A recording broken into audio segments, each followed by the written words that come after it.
All right, welcome, ladies and gentlemen, boys and girls, to Honcast.com, where we got the podcast coming at you. Always have fun here on these Honcast podcasts. And, of course, we got a special podcast coming at you today.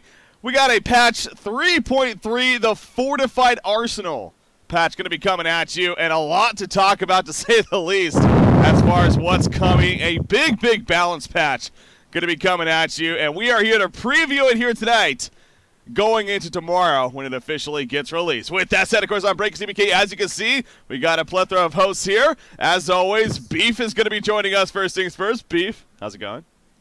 It's going great, Breaky. How's it going with you? I'm doing great. It's a beautiful day today. Not only outside with the snow in it, well, okay, maybe not so much. It's getting pretty crazy out there, but it's a beautiful day inside.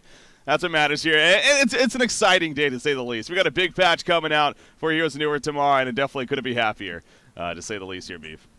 Yeah, absolutely. I mean, the snow over in my side of things is melting, but it's a good day to be here discussing some HON, coming off of some great events here in HON. But today, as you said, discussing the patch notes. Tomorrow, though, we're going to be discussing them with some competitors. But I'm excited to get into this and see what Pandaroohoo's thinking, nerfing my engineer. Oh, snap. Let it begin. Let the games begin. Now, with that said, as you can see, I got two more hosts here. Pandaroohoo, speaking of it, Pandaroohoo going to be joining us. He's going to be more about the behind-the-scenes, the insight guy. Panda, how's it going, man? Good. How about yourself? I'm still doing great. Thanks for asking. I'm excited to have you on, especially. You know, you've been on a couple of times, but I don't know if we've had you on for this long of a podcast. Are you ready for the grind? I'm more than ready. I'm excited, actually. I think Kongor's ready as well. I think Draconis is more ready than Kongor back there. Somebody actually said, is that a fan that made that? I mean, yes. I heard about that. So some person actually just made that. I mean, that's legit too. It's like legit. What is it even called? I guess sewing or stitching. I don't even know, man. But it's crazy well crafted. Don't actually know what the art. Those are all ragdolls. Okay. You can get them. You can commission them on Etsy. I mean, you can look her up on Artistic Gaming. That's what she goes by on Etsy. She does some really good work, and I have to give some props to her, as you guys can see. Clearly. That Kongor is definitely well designed. And the Draconis in the background. Then we got a bald guy in the background as well. Who knows who that is, though? Bald one? Oh. The boss. He's like, turns around. He's like, I don't know. Oh, okay. That's Emerald Warden back there. I don't know if you guys have a good shot of him or not. Emerald Warden? Yeah. I don't see an Emerald Warden, no. Unfortunately, no. I think it's opposite. Anyways, we're talking about plushies here. Let's talk about the actual balance patch here. Oh, there you go. Waving in the background. We're also joined by, of course, Ace Jr., the one and only community manager. What's up, Ace. guys? How's it going? It's going good. It's going good as always, man. You looking forward to having some fun with us today on the podcast? Yeah, I'm excited. Obviously, I'm here to just offer a little bit of insight from myself. I want to tell you guys, let you know that we'll be checking out the Skype, or not the Skype, but the Twitch chat and looking for questions. I'll be monitoring that, as well as a general discussion post we have up. So if you guys have any questions about the patch stuff we're talking about, post them as soon as you can, and then we'll get to them and hopefully, I don't know, solve the problems, right? Yeah. So there's a forum post and a Reddit post, you're saying? Yes, there's a forum post and Reddit post. Okay. Gotcha. So yeah, for you, so not only with Twitch chat, of course, but we'll be monitoring that. You know, maybe try to get some questions. But of course, those posts. Now we can't say we're going to answer every single question, guaranteed by any means. We only have so many hours here. But definitely, you know, if we get around to it, that's your way to ask those questions. So with that said, as you see on your screen right here, as I'm showing you guys, of course, I actually just found this out as we were going live on the podcast. We've actually released the patch notes. The Fortified Arsenal, the patch notes are officially here. So you can also kind of follow along with us as we're going to be talking. Of course, this is on the general discussion forums here on the Heroes of Newer forums, of course. So, and as you can see as I'm scrolling down, I mean, there's a lot, man. John, maybe you can. Is this one of the biggest patches we've had in a while? Maybe since 3.0. I think this might actually be bigger as 3.0 as far as changes that are affecting the number of heroes and items. The biggest thing is this patch has some pretty interesting item changes. Yeah. So yeah. And items affect a lot more than just one or two heroes. So yeah. Yeah, that's definitely a big focus of it, to say the least. The items, and again, we'll definitely get into that. There's 2 new items as well, some changes to the items, and of course, there's all those hero changes as we're seeing right there when it comes down to it. Adam, can we maybe ask? It seems like there's a little bit of a wind tunnel effect going on. So I don't know if there's a way to maybe change that. I'm sorry. No, it's all good. Just want to. Like, first time on this podcast, trying to like just properly. Oh, good. Tall guy, got to breathe heavily, get oxygen all the way around. Understandable. We're looking forward to maybe some freestyle later on, by the way. Maybe that might happen. Who knows? It's free. It's called freestyle for a reason, right? You don't plan it out; it just happens. So we'll see. On to the topic, though. On to the topic here of what we're here to talk about. Of course, again, the fortified arsenal. Going to be coming at you, patch 2.3, obviously, again, coming out tomorrow. But, again, we're here previewing it today. So, really, I mean, I think it's time we just jump right into it. Are you guys ready? Let's get into it. Good to go. Let's go. I'm ready to rumble. Excitement. I love it. All right, here we go. So we're going to start with the heroes. We're going to kind of keep it in alphabetical. Now, I want to be very clear. We're not going to go over every single change. Again, we only have so many hours, so we're going to go over, more of the significant ones that we kind of picked and chose here from both the heroes and the items. But still, to say the, I mean, I still think we cover 85%, maybe 90% of all the balance changes that happen. So, again, we're going to jump into it. The first one we're going to be going into, actually, is, again, being at the top of the list here, you got artillery is the first hero we're going to be talking about. And now artillery is interesting because he obviously went through a very big rework in the recent history. And now this is, we can kind of talk about that on top of this even added change here with this LRM as you see on your screen. Each rocket now deals less damage the further away you are from the center of the rocket impact. Basically, the further away you are, the less damage it's going to deal in that line effect, I believe, is a simple way to put it. So, John, again, we'll obviously throw it to you here first. So, artillery, what's the idea behind this? So, what a lot of people probably don't know is that artillery, each of his rockets, when they impact, they actually do, each individual one actually does AoE damage, and it does the full damage in the area. That's what accelerates his creep farming so quickly, is you're generally able to clear a triple stack within like half the full channel of your LRM just because of all the AoE damage you're getting from hitting each of the creeps. So what this change does is that instead of being the full AoE, we still want there to be the AoE to have the emphasis on farming, but it's going to have a reduced effect based on how far they are from each other. This isn't really going to affect his single target damage at all. You're still going to notice the damage on heroes potentially the same. What this is going to affect is mostly his creep clearing speed, especially when he's trying to clear like a triple stack Ancients or a triple stack of neutrals. The biggest thing is that it's going to take you probably an extra channel, or it's going to take you a lot more items to be able to clear them that effectively, slowing down his overall snowball rate. Okay. Yeah, I mean, he definitely has history of doing that. Now, again, this is very interesting because another thing I actually forgot even out on the image there is that he's also coming into tournament rules. Is that correct? In this patch? So artilleries are coming back, and so I'm sure Jolim's happy amongst maybe a couple of players. How do you see? I'll start with you again, Panda. How do you see artillery having an impact on the competitive scene coming back into tournament rules? You think it's going to be big? To be honest, I am really excited to see him again. He brought some pretty interesting plays previously, and with his new ultimate, he's definitely has a much larger emphasis on ganking potential. So overall, I think he's going to bring a lot of good action to the game. He's certainly a fun playstyle to watch, and with his new range increase, it's pretty entertaining to see him snipe someone from 2,000 range to get a kill. Pretty I've only experienced it in Mid Wars so far, and I think Rift Wars, but it's crazy. Beef, what are your thoughts on artillery right now? My thoughts is that I hate him in Mid Wars. I'm really excited to see him in competitive, though.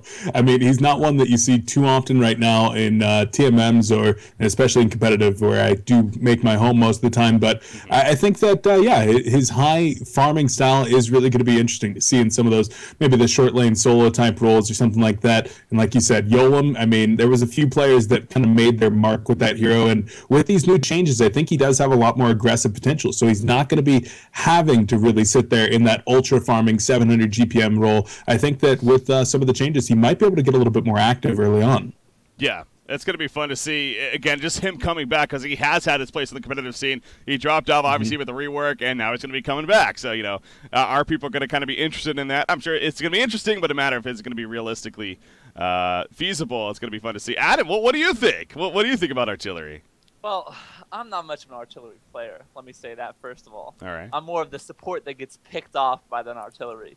So, on that note, anything that can stop his farm a little bit more, that's a pro in my standing. So. All right.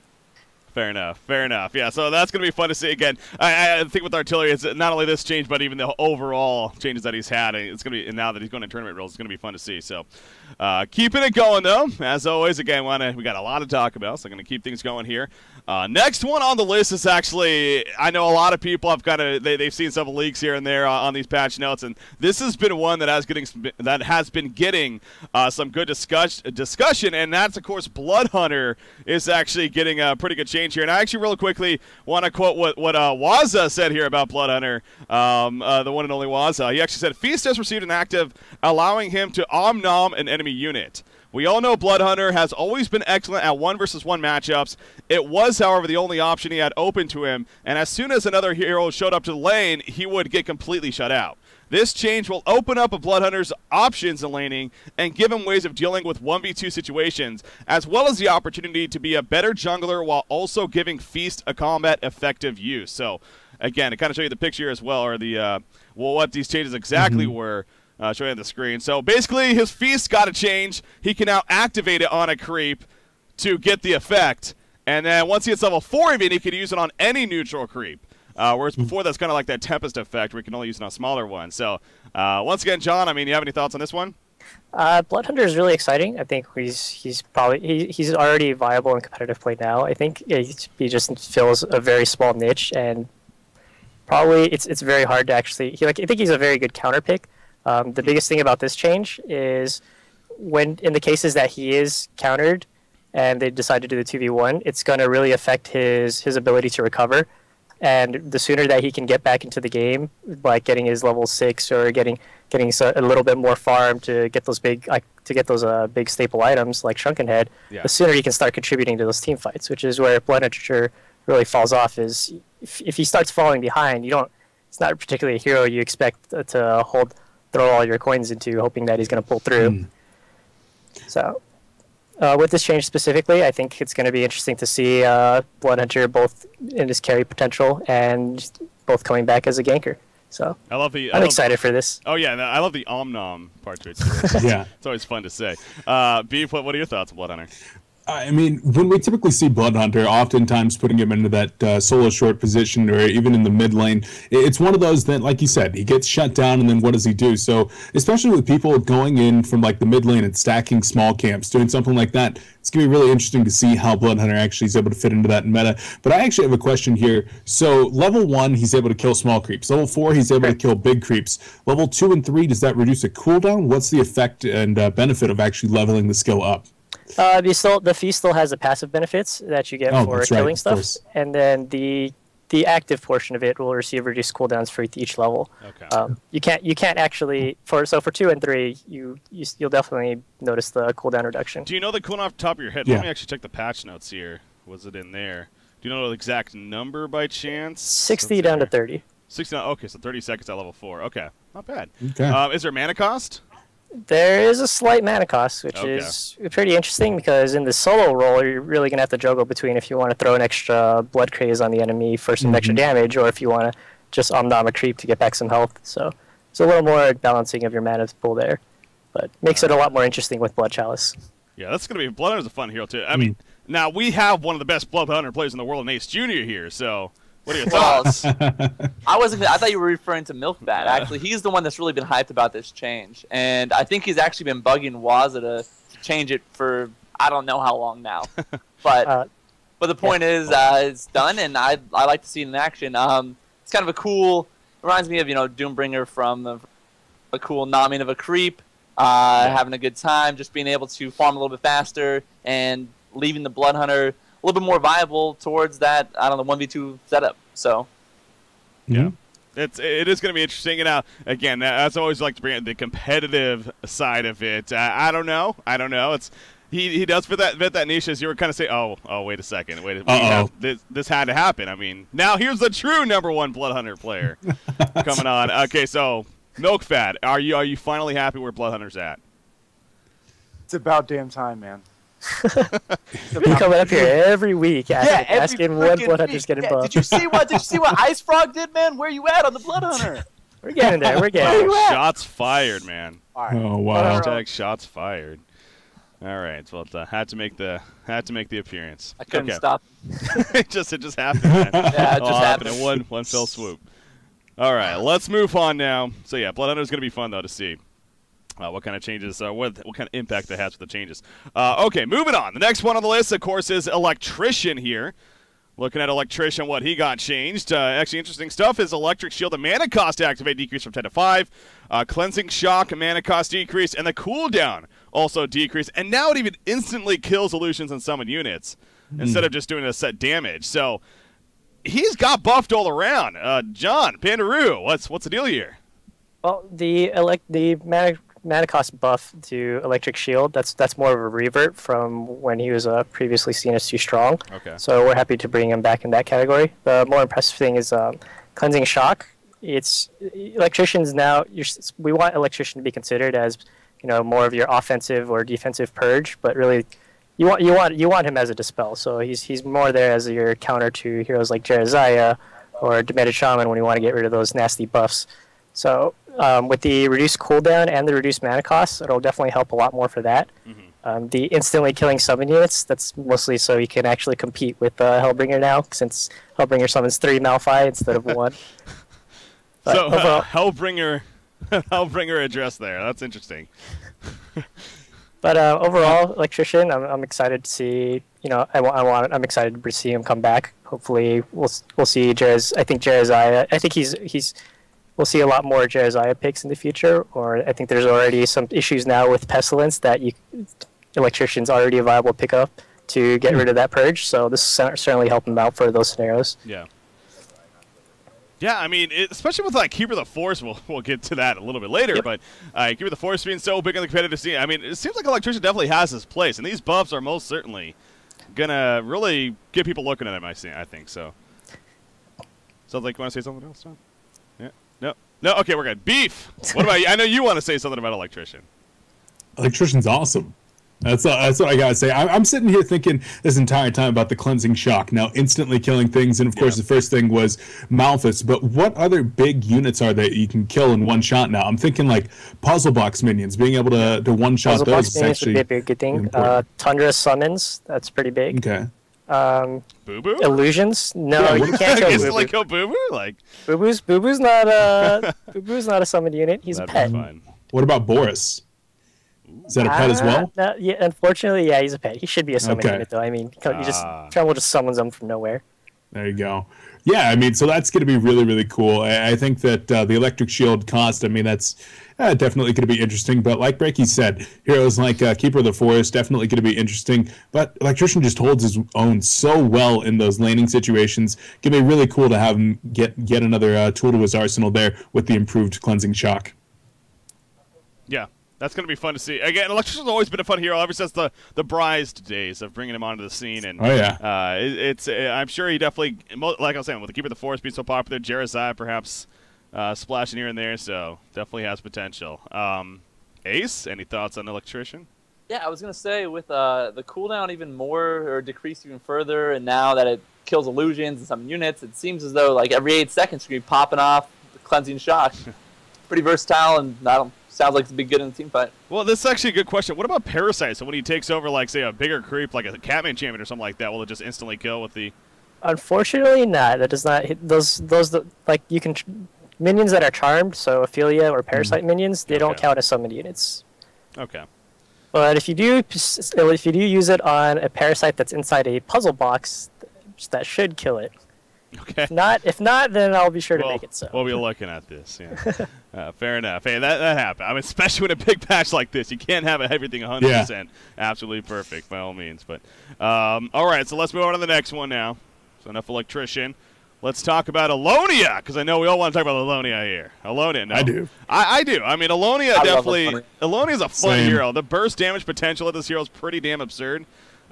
We've seen her picked up a couple times on the competitive scene, and it just seems like it hasn't really worked out, unfortunately. But who knows? Maybe this is a step for that. Flash freeze, base damage decreased, but then the damage per second increased, and then shows pop up with the amount of damage dealt. That's kind of cool to kind of see what you're doing. But I'm telling you right now, that's the biggest change. Yeah. Like the actual, no, I'm not even joking right now. right. Like it doesn't actually change the game, but the way that people are going to react when they see all of a sudden that they've done a ton of damage with that flash freeze, they're going to be like, holy crap, that was like 400 damage that I just dealt with that stun and a 3 seconds or a 3 second stun.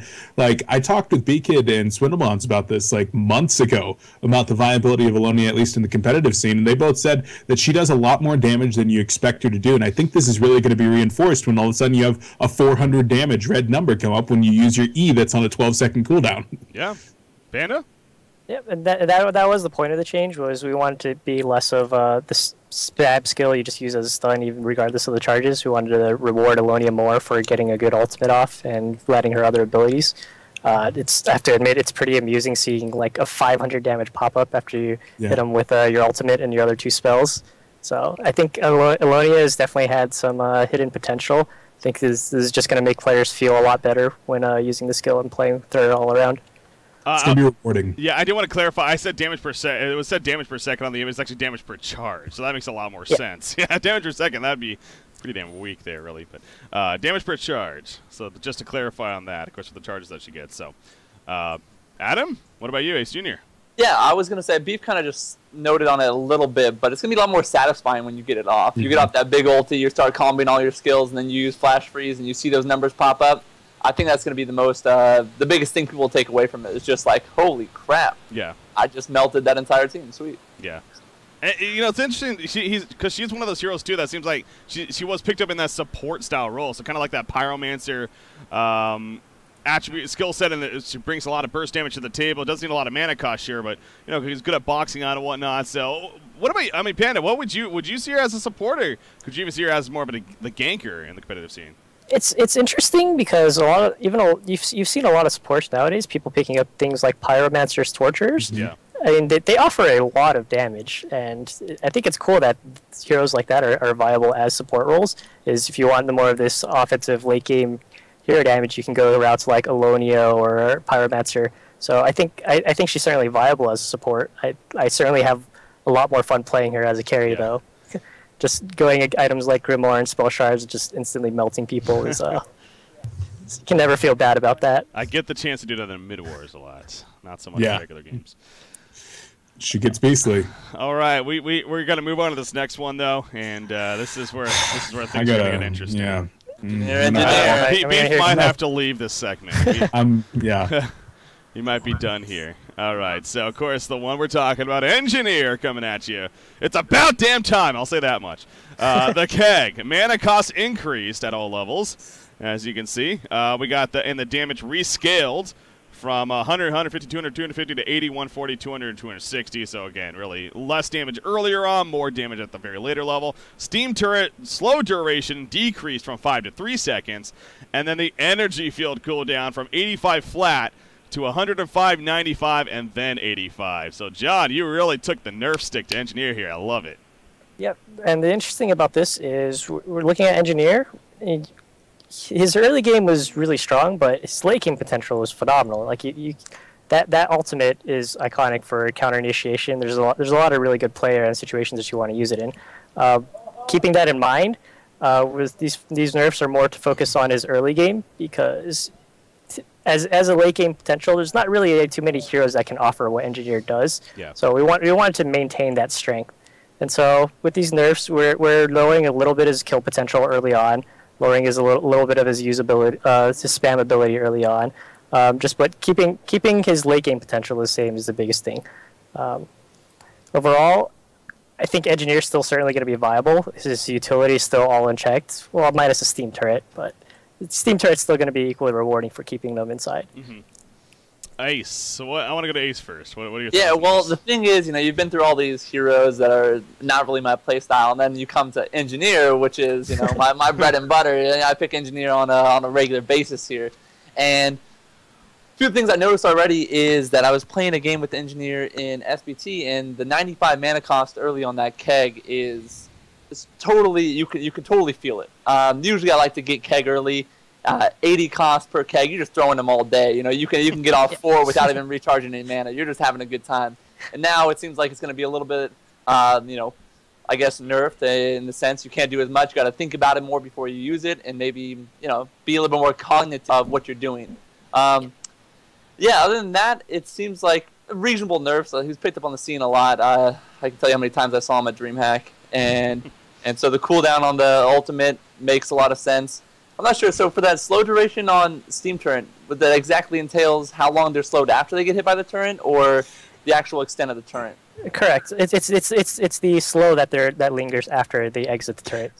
So after you get out of range of that turret, after you've been beat on, for a good 3 seconds and taken a bunch of damage from the turret and been pushed back, you won't feel this 35% movement speed slow for an extra 5 seconds afterwards. I mean, but at the same time, like a couple of patches ago, it was changed so that the charges on it don't refresh. So those are going to be tapering off the entire time. I think it's going to be a little bit more impactful than. Yes. I don't know.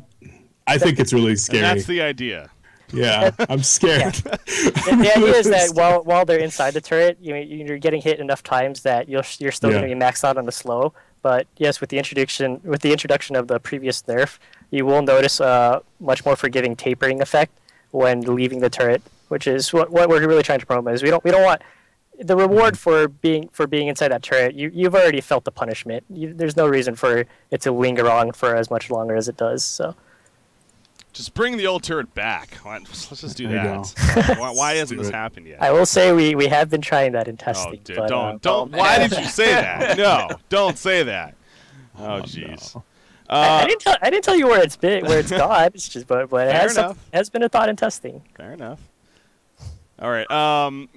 Real quickly about Engineer before we move on. It's interesting because actually this last cycle, we noticed a lot of cases where Engineer was even going unpicked and banned. Yeah. And it's the first time we've seen that. And we had comments. I had a couple of different co-caches, and multiple that were saying it just feels. I think players are just realizing that there are the supports out there that are top notch compared to Engineers. So I mean, Beef.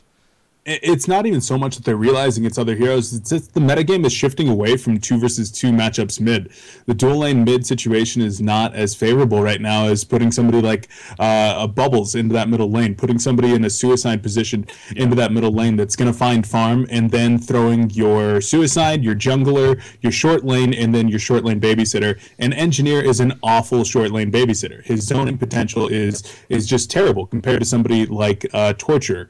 And Engineer's only role in the competitive scene was always going to be as part of that dual lane mid matchup, and when he's not there, he's just not going to be viable. So I'm really worried that these nerfs in combination with us shifting away from that metagame is going to mean that Engineer is going to just completely evaporate. I can definitely see why the nerfs are being made because he's a very strong hero, but I'm scared, and he's my favorite hero to watch, and I don't want him to go away.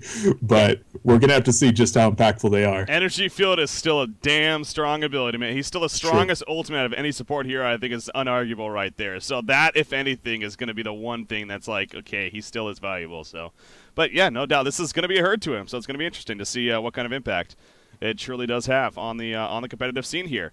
I want old Tinker back. I say that every single time we talk about Engineer. I'm just, no, keep saying it until it comes back. Agreed. That's for sure. All right, moving on though. Moving on here. Let's go on to the next one. We got Gravekeeper. Gravekeeper getting some love here in this patch 3.3. A fortified arsenal. Corpse Toss increased the range. Charge refresh time from 9 to 7 seconds. So that's his pass, or not his pass, but his Q. Defiling touch. That's his passive. Slow duration from 1 to 2 seconds, and then the move speed slow. From 20, 25, 30, 35 to 25, 30, 35, 40, so 5% at all levels. So, some slight changes here, but John, I'll explain these here. Zombies. Mm-hmm. Great. Zombies are fun. That's it? All right, let's move on. No, just kidding. Well, okay, so the biggest thing with Gravekeeper is he's been having trouble fitting into the game as, like, do you really want him as your support, or do you really want him as your carry, or do you really want him as your ganker? A lot of that ties into, just what he has to offer as far as utility. His damage potential is certainly there, but it is oftentimes hard to achieve it. So a lot of these changes are to his utility. You want to, putting his stun range up a little bit more from 500 to 550. Mm-hmm. That actually puts him in the range where it's beginning to outrange most of the stuns in the game. That's also going to increase his approachability because I mean, how does a Gravekeeper gank you? He has to walk up to you and kind of hit you with the stun, and then drop his ultimate and then afterwards. Pick up his corpse that he throws at you. The Defiling Touch change, that's really going to be helping a lot out in the laning phase. It's going to promote a lot more of the pick up a corpse and harass play. That creates a good lane dynamic for the Gravekeeper. Puts a little more emphasis on him risking himself by getting up to the creeps. So I'm excited for that one as well. Overall, I think Gravekeeper is definitely gonna be spawning some zombies. I want. What about the idea of controlling the zombies? Has that ever been a thing? I mean, those zombies go in weird places sometimes. Yeah, we actually tried that out for a little bit in testing, and unfortunately, it was providing just unnecessary actions. We found it a lot easier that, rather than having to spawn them and then order them to go attack who you want, it's just taking a lot of. You already have a high micromanagement between all of your skills of trying to land your stun, making sure you get your auto attack off, and then landing your corpse explosion afterwards. We didn't want to put more emphasis on more micromanagement on you having to then select all of your zombies to go target these guys. So overall, we're much bigger fan of just having the AI do the things for you and making it stronger if need be. All right, Beef, thoughts on Gravekeeper? I think the range on his corpse toss is going to be huge. As Panda said there, it's approaching being outranging a lot of the other stuns in the game, and of course the animation on that one is really fast as well. So I think it's really going to promote him being able to get more aggressive in that laning scenario, which is exactly what's needed. And I think it would actually be really interesting to see Gravekeeper in a short lane support kind of role now. I think that with these changes, his ability to actually zone out heroes would be very, very cool. I'm still a little bit skeptical about his ability to support in a dual lane, and also a little bit skeptical about his ability to really be impactful in the late game if you funnel a lot of farm on him. But I'm excited to see where these changes actually take him, and I think that a zoning hero is exactly what he's becoming with these. Adam? Yeah, I'd like to say I played quite a bit of Gravekeeper, and I think one of the biggest changes I think it's going to make is that Defiling Touch. To be honest, it wasn't something that I used quite often just because I didn't see a lot of benefits from it, but doubling the slow that it actually deals, can be really useful and versatile. So I like that. I like tossing more corpse and stunning more people. That's always fun. It sounds like a fun change overall, and I'm excited for it. But to be honest, we actually got a question about it in our thread. Let me throw it out there. All right, comes from the kind of player named Thanks to You, and it's: will the new buff on Gravekeeper's third skill make him a stronger carry? He's pretty hard to beat mid already. With this advantage, will this advantage increase with this buff now? What's your opinion on this? In TMM games, yes. And definitely in TMM, I mean, I don't think there's any doubting that, both with his passive and his Q, as you said, with the 50 extra range. I mean, that gives him that even extra zoning out presence, especially in that mid-match of 1v1. Obviously, what I think about most of the time is the competitive scene, though. And, you were kind of talking about Beef, the idea of maybe him being that babysit support. Sure, but it's in the end, is he that his late game potential, is that really the most compared to what other heroes like an Andromeda could bring for you with that swap? Those big style abilities. Zombies are fun and all, but is that doing the most compared to these other big-time abilities for those babysit supports? So that's the biggest problem for me with the Gravekeeper, why I think we probably won't ever really see him on the competitive scene. But as far as carry potential, again, in TMM, I definitely think so, no doubt. What do you guys think, John? It certainly won't hurt his carry potential in any way. There's only going to be a net benefit. The biggest thing is Gravekeeper lacks mobility, so a lot of time with this extra utility, it's going to help him get off a lot more of those auto attacks for when he does get to those late game stages with all those hard hitting items. So his carry potential, I think, is certainly going to get a plus, but I think his support and his ganking role is getting much larger buff than his carry potential. I think that anybody that doubts Gravekeeper's ability to carry needs to run into Heimer in a game. And it gets pretty nasty, man. It gets pretty nasty. So if we even get to see him a little bit in the competitive scene, that would be phenomenal for me. But I think I'm going to be running into a lot more annoying Gravekeepers in TMM. Yeah. Zombies. The zombies. Zombies. All right, keeping it going here. Keeping it going, and here's another one of the big ones, no doubt, of patch 3.3. So, of course, what I'm referring to is, let me actually pull him up right here. We got the one and only Keeper of the KOTF of the Forest. Keeper of the Forest. KOTF of the I had to Forest. say that correctly. Yeah, she definitely, she in this case, I guess the default he. Anyways, Keeper of the Forest getting some nerfs here. Nature's Veil, Health Regen from 4 to 3, Mana Cost from 60 to 70, Animate Tree, Health from 600 to 550, and Minions Move Speed from 325 to 300. And was there even more than that, actually? Yeah, no, the armor reduction that's actually a pretty big deal. So I don't know why I didn't even add that on, but that's a pretty big deal too. And just to clarify on that real quickly, what was that? It was the armor reduction. Armor decreased from 3.1 to 1.1 for starting armor. That's a lot. I mean, that's a lot for starting armor. So, John, you definitely took the nerf stick to Keeper of the Forest here. Yep, and the biggest thing is this mostly just hurts him in his suicide potential. His jungle is going to be hurt a little bit just because of the reduced armor. He might have to tank a little bit more. He might be a little more considerate of the regen, but that's really going to slow him down in jungle just a little bit. Maybe being a little more considerate of his health regen items instead of rushing like a quick mannering. If specifically for the suicide role, Keeper of the Forest is really sturdy and to the point where he was just unfun to lane against for both sides. There's never any risk involved. Yeah. You feel like you can never kill like. Keeper of the Forest certainly was never going to kill you. You never felt like you could kill him. So there's very little lane interaction going on. We want competitive play to be exciting to watch, both and to play. So these changes mostly to put a little more risk into the Keeper of the Forest when he is suiciding. You're going to be able to notice a little bit more harass. He's going to have to care a little bit more when he's using Nature's Veil. The mana cost has certainly been increased. The health regen decreased. So overall, it's going to be a large sustainability hit in his suicide role. Yeah. And, I mean, his jungle did take a nerf as well. The health decrease and the minions move speed is, I mean, that's a fairly big deal, too. So do you think, he's already known as one of the more passive junglers. Do you think that, John, that this could be a case of Keeper may not be as picked as much because his jungle potential already isn't maybe as strong as other heroes? While he's not as strong, the biggest thing is he's still a good pick. He's still a great counter pickup. You see him all the time. The one team picks up Tempest, the other team immediately goes to Keeper. That's their default go-to of we need to good interrupt for this Tempest ultimate. So I mean his potential for his ultimate's still there. Again, his jungling speed, he's gonna have to be a little more considerate of regen, but as far as how fast he clears the creeps, that remains untouched. We haven't lowered the damage of the creeps. We haven't lowered his damage in any way. Mm-hmm. So overall, it's mostly just going to slow down how quickly he obtains those big team fight items and starts pushing down towers. All right. Beef, what are your thoughts on KOTF of the Forest? I think he's going to get hit really hard in lane, and that's going to be really fun for me as a support.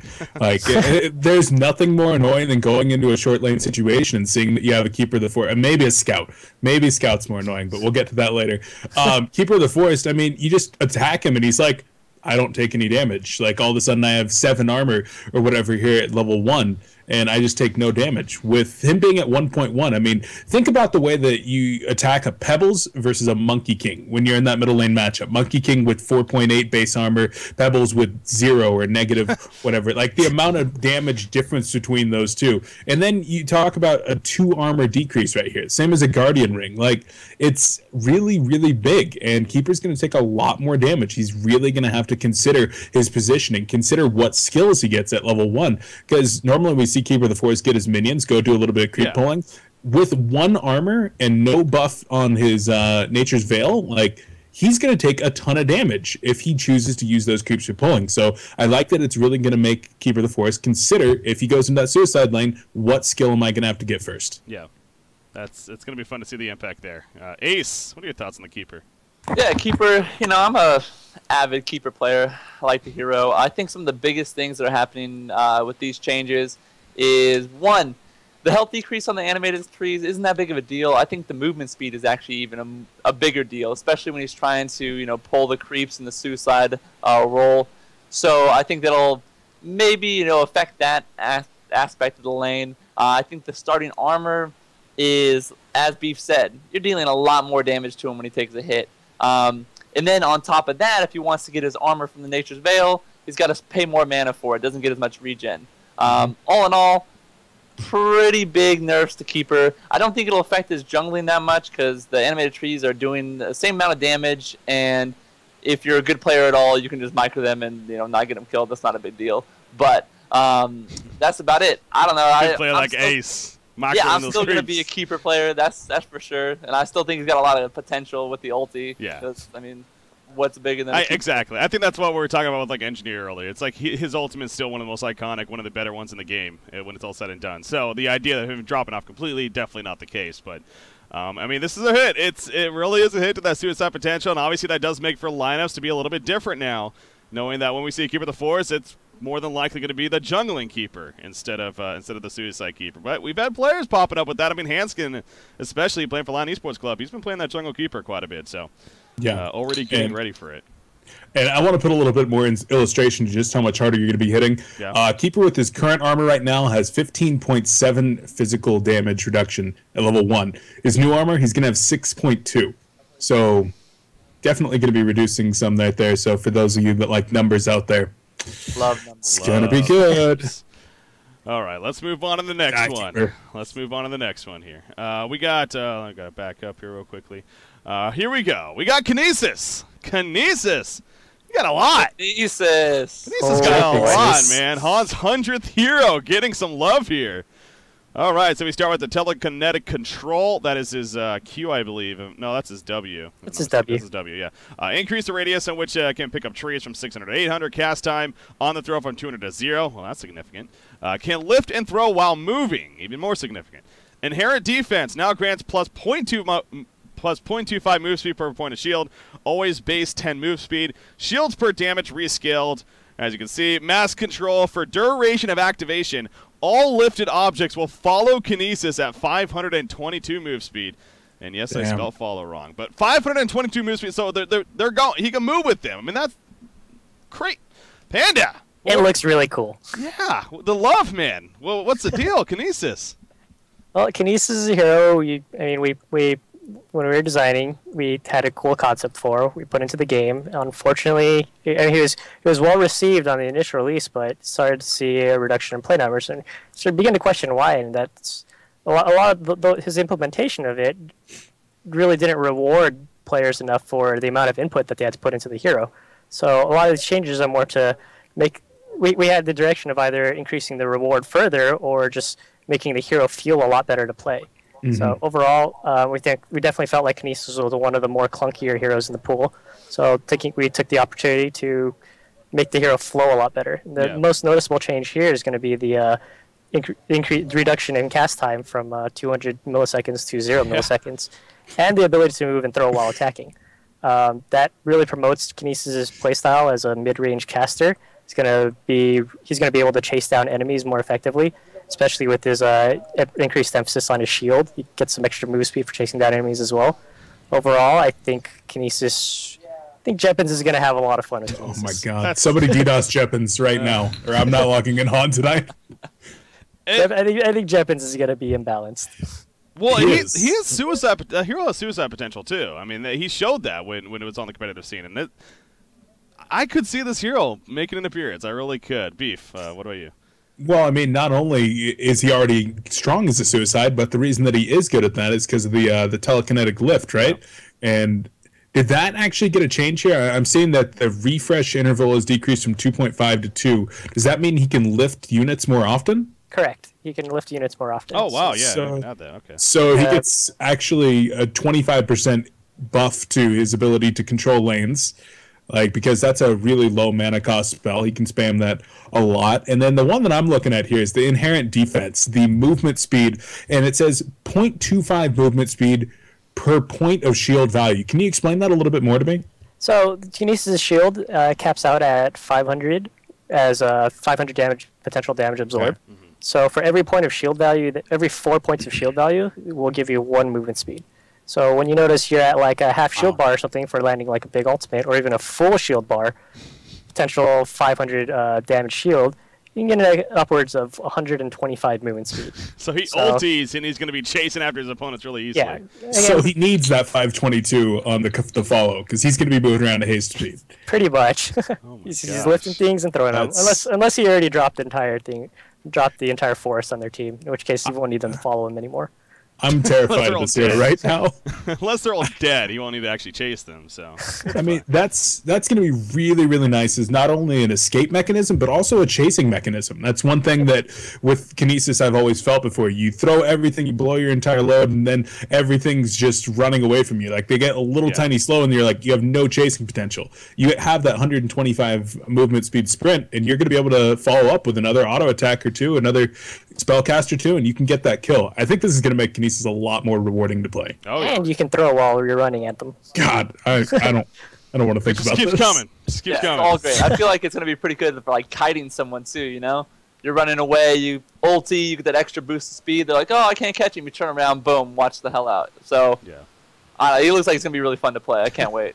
Kinesis players in testing have definitely been having a lot of fun with it. Partly because they're just running around killing everything. He's gonna be, I mean, he's gonna definitely be a one of the more. I wouldn't be surprised if he's like a top 10 pick tier after this patch. I mean, he is getting a lot of attention, and he's already a fun hero to play. And after these changes, we'll see what happens. He's definitely one of the ones that we're monitoring a lot closer. Yeah, so. That's a lot of buffs. It's gonna be awesome. I mean, he's been needing it for a while. He does. To be fair, yeah, and he's the 100th Han hero introduced. I mean, he's gotta have some love, man. 100th Han hero. All right, so moving on to the next one now. Who's next in line? All right, it's good old Monarch is next in line. Let me pull her up real quickly. There we go. Monarch, another hero that's been needing some love. Haven't seen too much of ever. TMM and competitive scene especially. Here we go. Crippling Pollen. Range increased. The projectile speed decreased. So obviously you can cast it even faster now. Chrysalis duration from 4 to 3 seconds. However, the heal was rescaled and then the damage reduction rescaled to 50% at all levels instead of a growing increase. Noxious Cloud getting changed. Radius now starts at 250 instead of 150. It ends at 550 instead of 500. So just bigger and better there. And then Cleansing Wind with increased from 175, 200, 225 to 200, 225, 250. So all 4 of her abilities. I mean, it's not necessarily a rework, I guess, but all 4 of her abilities getting some buffs here, Panda. Hey, Breaky, can I stop you real quick, What's please? up? We got a few questions about Kinesis that I'm actually curious about too. They're in the Twitch chat. One, is there a limit to the range someone can lift up creeps and they'll follow him? For example, if I pick some creeps up and then I use a portal key, can I throw them instantly, or what's the deal with that? There's still a check on how far you have to, on how close you can be to throw them. So if they're across the map or something, you can't throw it. But the second you portal key, all of those items will begin traveling towards you. So this the biggest thing that is one of the biggest things is if you lift up a bunch of trees and then you use your ultimate to pick up another clump of trees, all of your previous lifted trees from your W will also follow you as well. So when you finally go and use your portal key, you'll just see this giant forest ball flying towards you.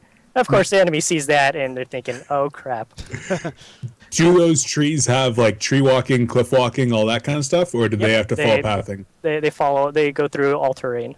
So they would cover 1,200 distance in a little over 2 seconds. Yep, they're essentially a flying courier with a speed boost.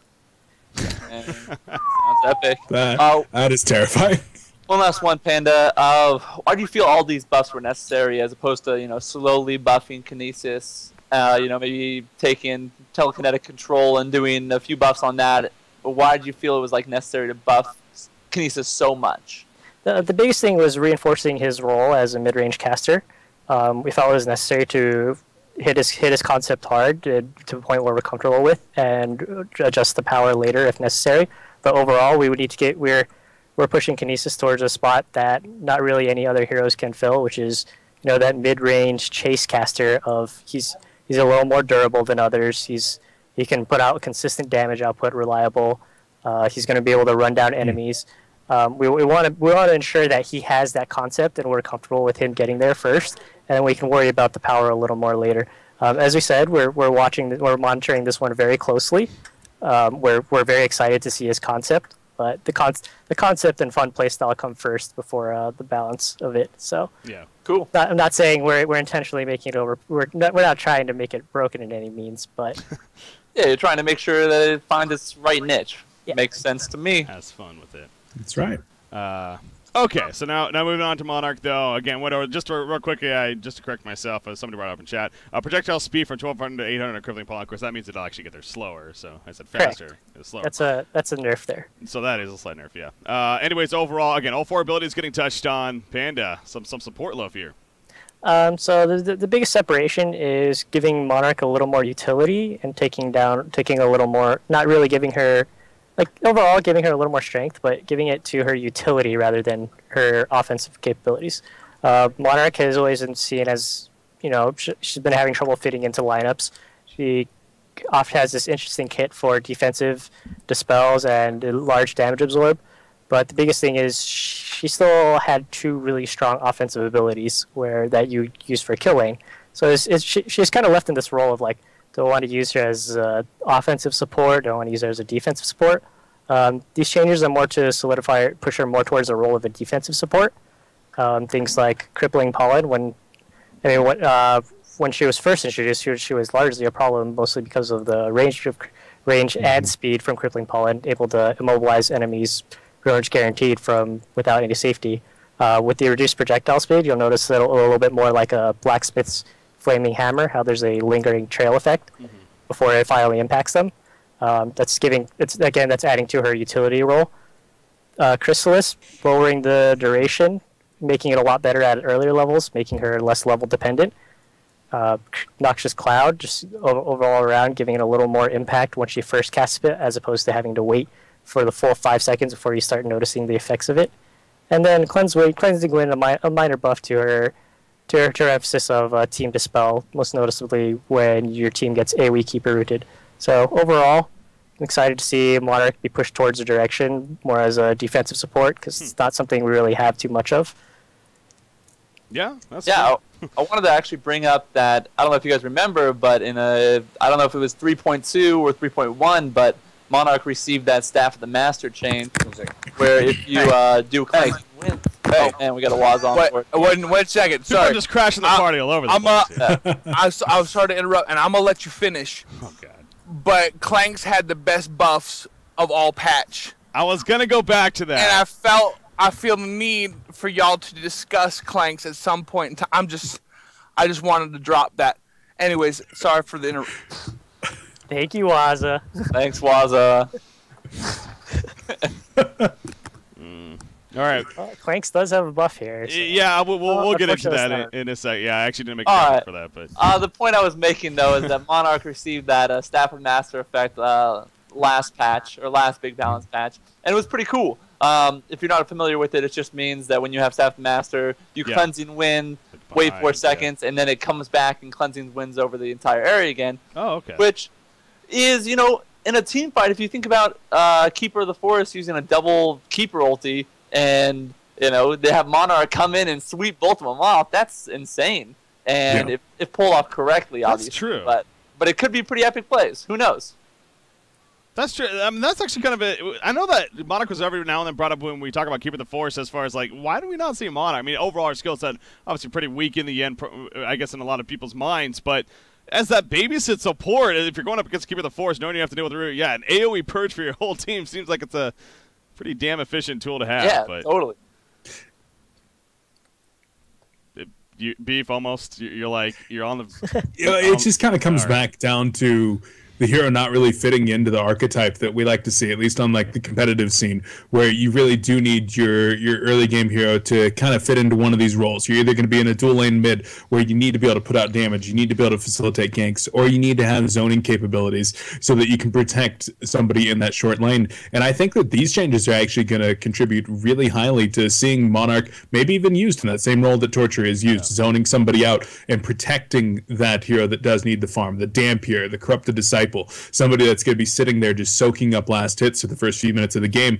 With the new longer ranged Crippling Pollen, with the larger radius Noxious Cloud, she has those zoning mechanisms, and then buffed to the innately defensive abilities like the Chrysalis, which I love the reduction in duration on that skill. I think that's actually really big, because I can't tell you how many times I would yell at pubs in my game because I'm like, why did you just W me inside? I can't even talk about this right now. I can't even.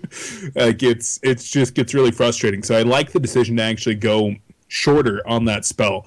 It's really going to be interesting with that one. I'd like to even see it even a little shorter. I actually made all these suggestions in a document a month and a half ago. I don't even know if you guys saw that document, but I definitely did. That's good. I'm doing it right now. Beef's changes. I'm going to copy paste it in chat. There you go.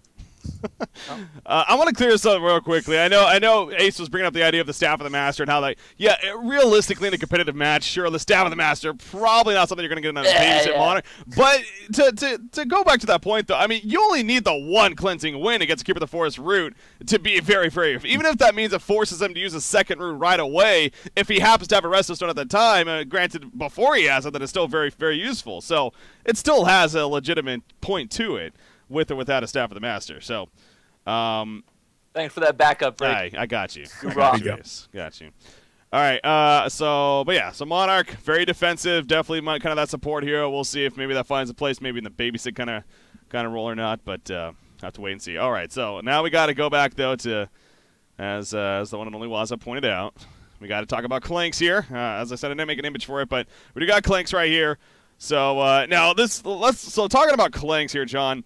Not only these changes, so first off, remove the cooldown triggered from damage on his Hawk ability, and then also the Goon Squad increased the movement speed of the minions by 100.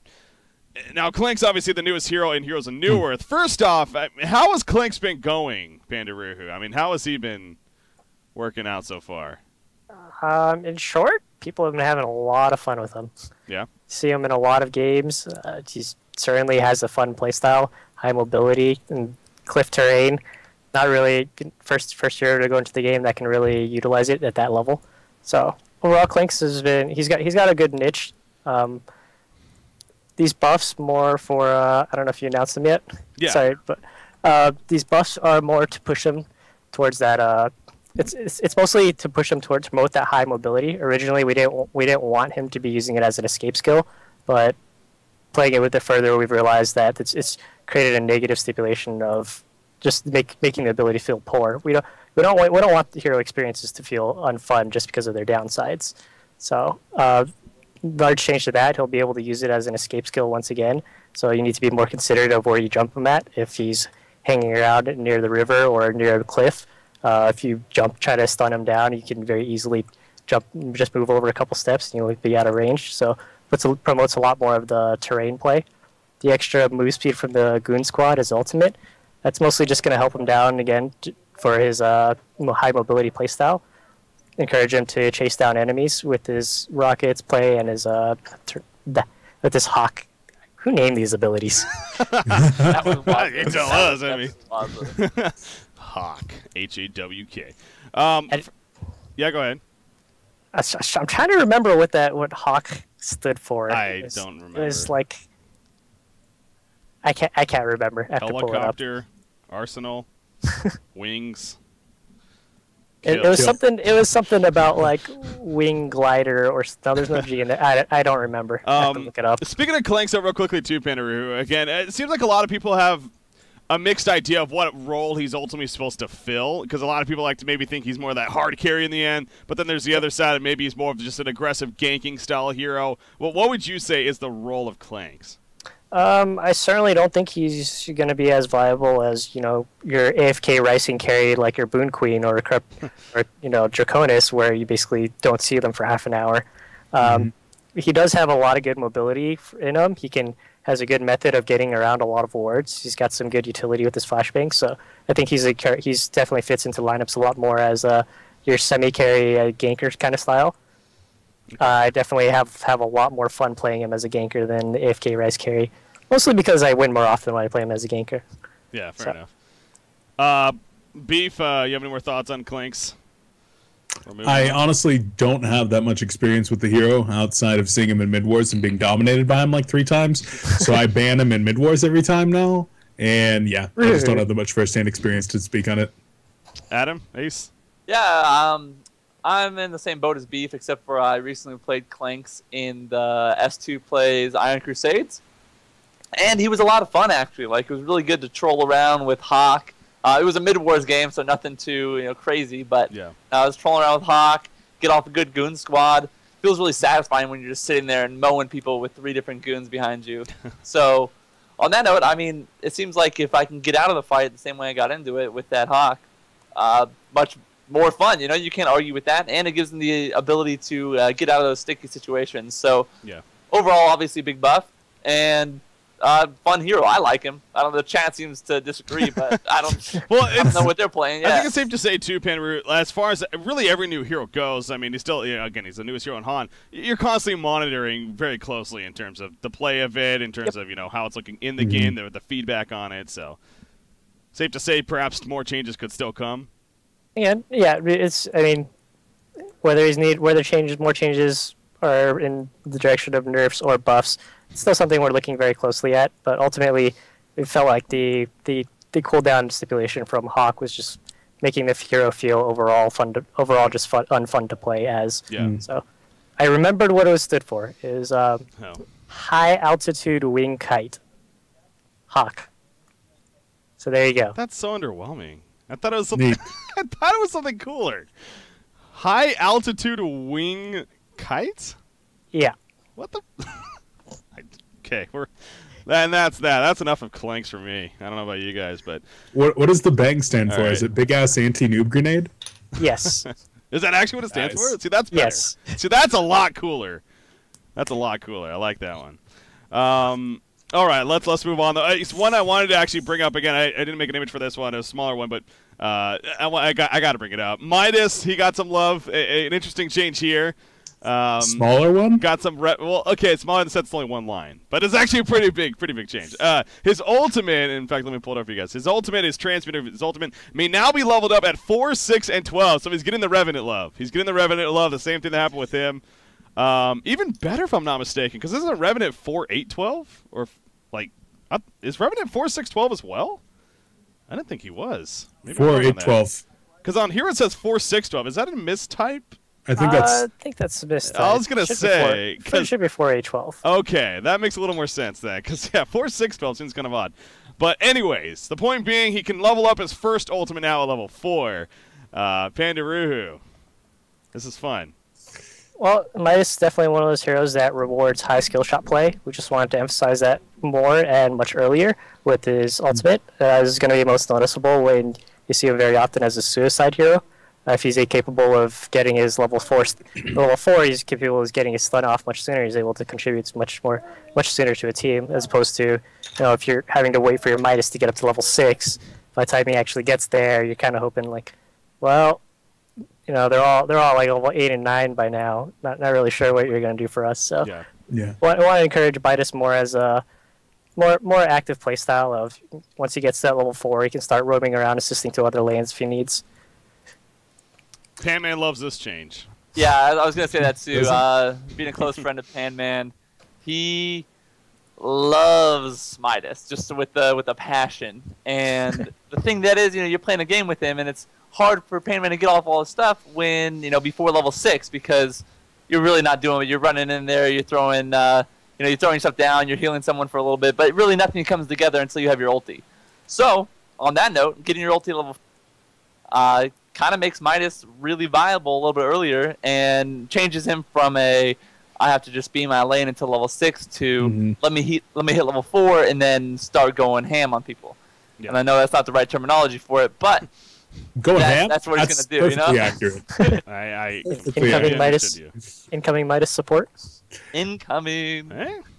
You're talking about Midas support. You're talking about Midas suicide. I'm thinking about Midas like in a dual lane mid type scenario. All of a sudden, you have the ability to actually get a 2-second stun on somebody at level 4. You have somebody like a Glacius or a Pyromancer that sets up for you, and then you just cast your Golden Salvo and your Lion's Pride. All of a sudden, you do 500 burst damage to that guy with a 2-second stun at like level 4 or 5. Then you're able to take that and then actually get active on the map by having even stronger stuns, more burst damage early. I think that there might actually be real viability for that. And I mean, this is just going to open up a whole new can of worms for the hero. Yeah. Yep. That's going to be fun. And it's certainly a change that we're all excited to see. Yeah. Now, with that being said, when you guys did the Revenant change, like I seem to recall reading somewhere that you were going to try to give Revenant like this more unique thing, that you weren't planning on doing this really. Like, is this something that we might see with other heroes, or is this something that you just saw that would work with Midas? It certainly fits very well into Midas, as apparently is why we did it, or at least we hope it fits very well into Midas. But with it's something that well, it's a mechanic that we can reuse later if needed, but it's certainly not off the table. That's for sure. Can't say who might get it next or if they would not or not. Just give it to That's right. Okay, so I will guarantee you, engineer will not get it. Darn But it. as far as who I was else trying to help you, Beef. I can't say. Oh, well. It's a mechanic that we've introduced. I mean, it's not foreign as we've done it with Master of Arms as well. Of him starting off Master of Arms and Flux starting off the game with those abilities. True. So it's a mechanic that we can reuse if needed. Yeah. All right. Let's move on to the next one that I had on the list here. Here we go. Oogie. Oogie. Gotta get some Oogie music going on. Oogie coming out here, getting some changes. Tarquake, mana cost intervals after every cast from 40 to 30. Cooldown on the Kindled Fury reduced to 8 seconds flat. Mana cooldown reduced from 100 to 75. And then his Primal Surge, which is his ultimate, cooldown from 80-60-40 to 60-50-40. So definitely all around buffs here for good old Oogie. The intelligent spam monster is back. Pandaroohoo, what's the deal?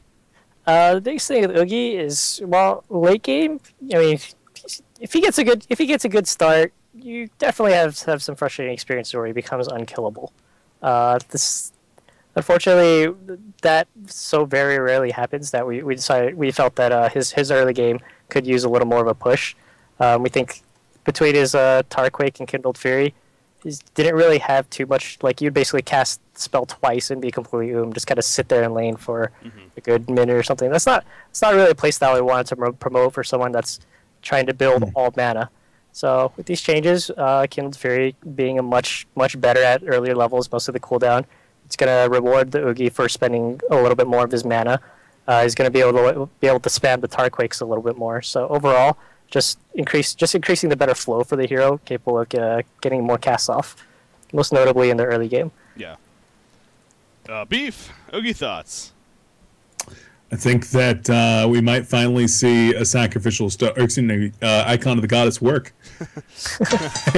I still have nightmares about that item and hero combination. We even saw it, I think, once at DreamHack Winter, where it was disastrous again. But with buffs like these, I really do think that might see some of that viability start to come into play, and especially with that Primal Surge. I think that reducing the cooldown on that really is going to promote him getting active, so yeah. Looking forward to seeing it. Oh, yeah. Ace, the Oogie. I love Oogie. That's about it. I got nothing. I don't play that much. I can't give you any insight from my... Oogie, boogie. All right, we can still pick. You can still pick Mage Bane if he becomes a problem. Oh, all right.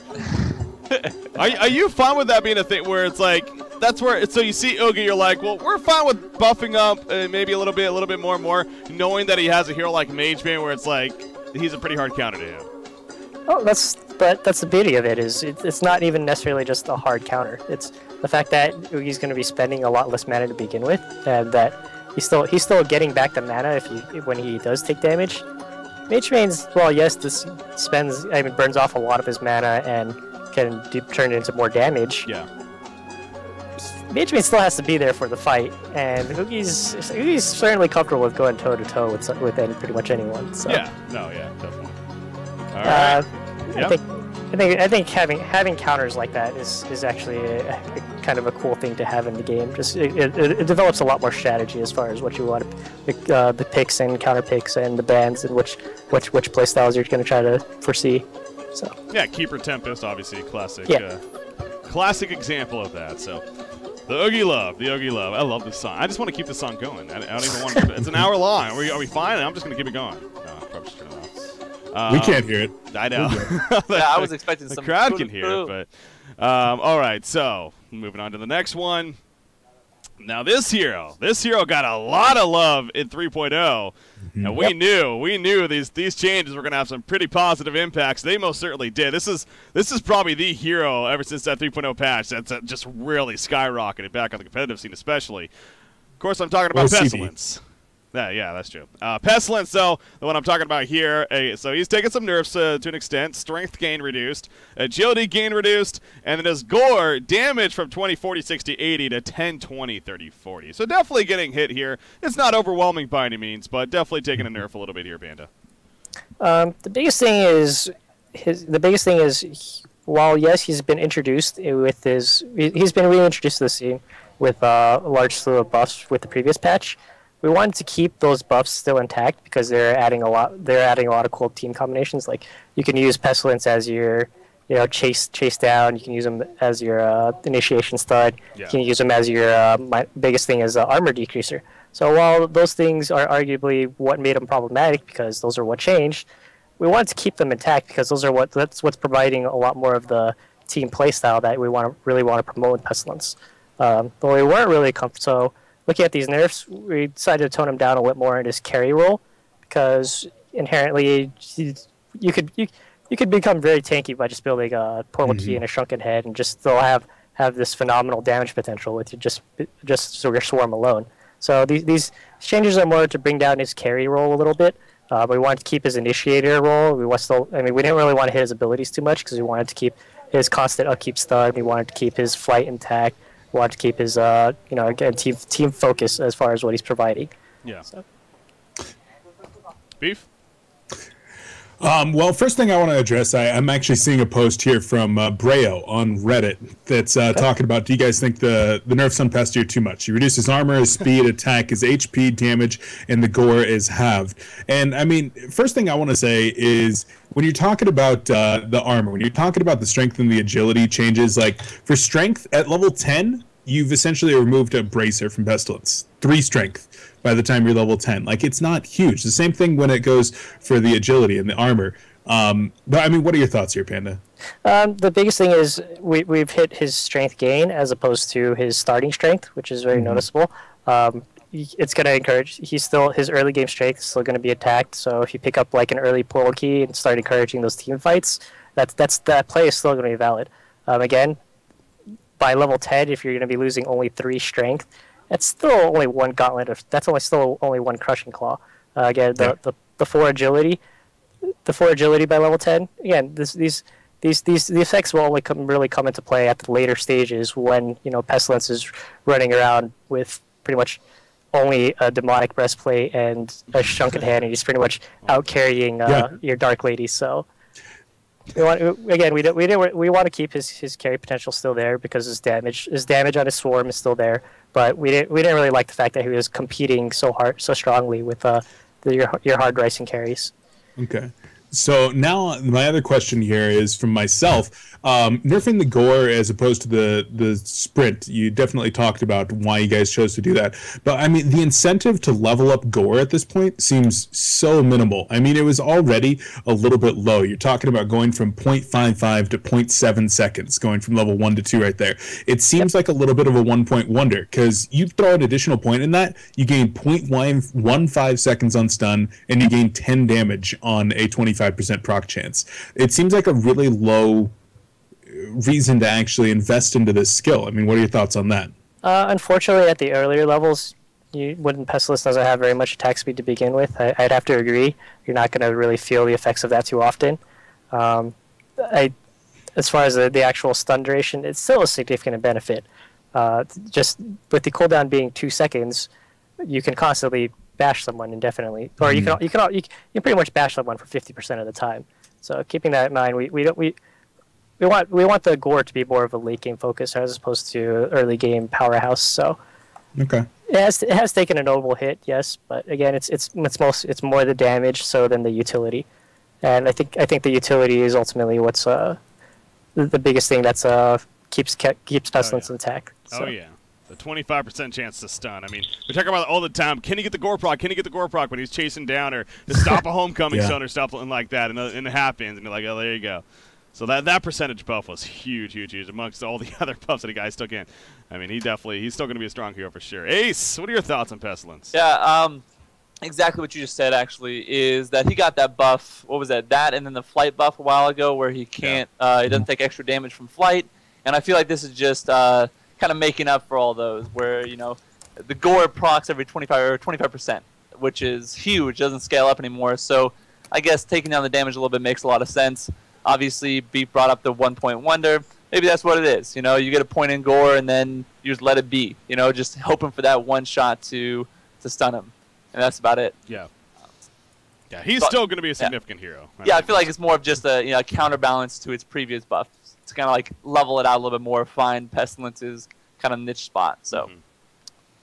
Definitely. All right, so there's the bug there. Pestilence, again, still expected to be seen by all means when it comes down to it. So moving on the list, another hero that we have here is Ravener. Ravener, kind of one that, we haven't honestly seen as much recently, but still a powerful one, and he's actually got some changes here. Intelligence gain, it decreased slightly, but 2.2 to 2, but still something.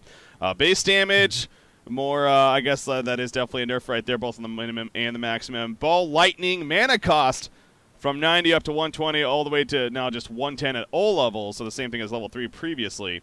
And then Storm Blades, mana cost from 80, 90, 100, 110 to 90, 100, 110, 120, so obviously 10 increase there on each level. So yeah, you definitely got some nerfs on his abilities, more mana cost, less intellect gain.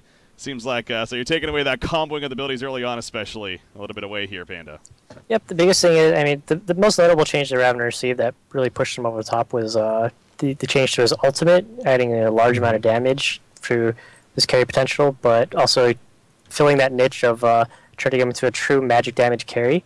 We wanted to keep that intact and decided that it's more the usability of his skills. Just it's kind of hard to play around Ball Lightning when he's just throwing it every time on cooldown without consideration of back costs, and second you get hit, you're pretty much dead. So just increasing the cost, most notably at the earlier levels. This is going to be most significant when you're trying to rush for a quick portal key and go that initiator route. When you're already having trouble with you're going to have some more problems with your mana, be more considerate of mana items. So slowing down his overall farm is if you want to be filling that ganking role, going to have to probably be picking up like an extra chalice. Probably have to be picking up like a chalice and a bottle or power supply. So again, his damage potential is still the same. We wanted to keep his burst high, but we just weren't comfortable with how often he was doing it.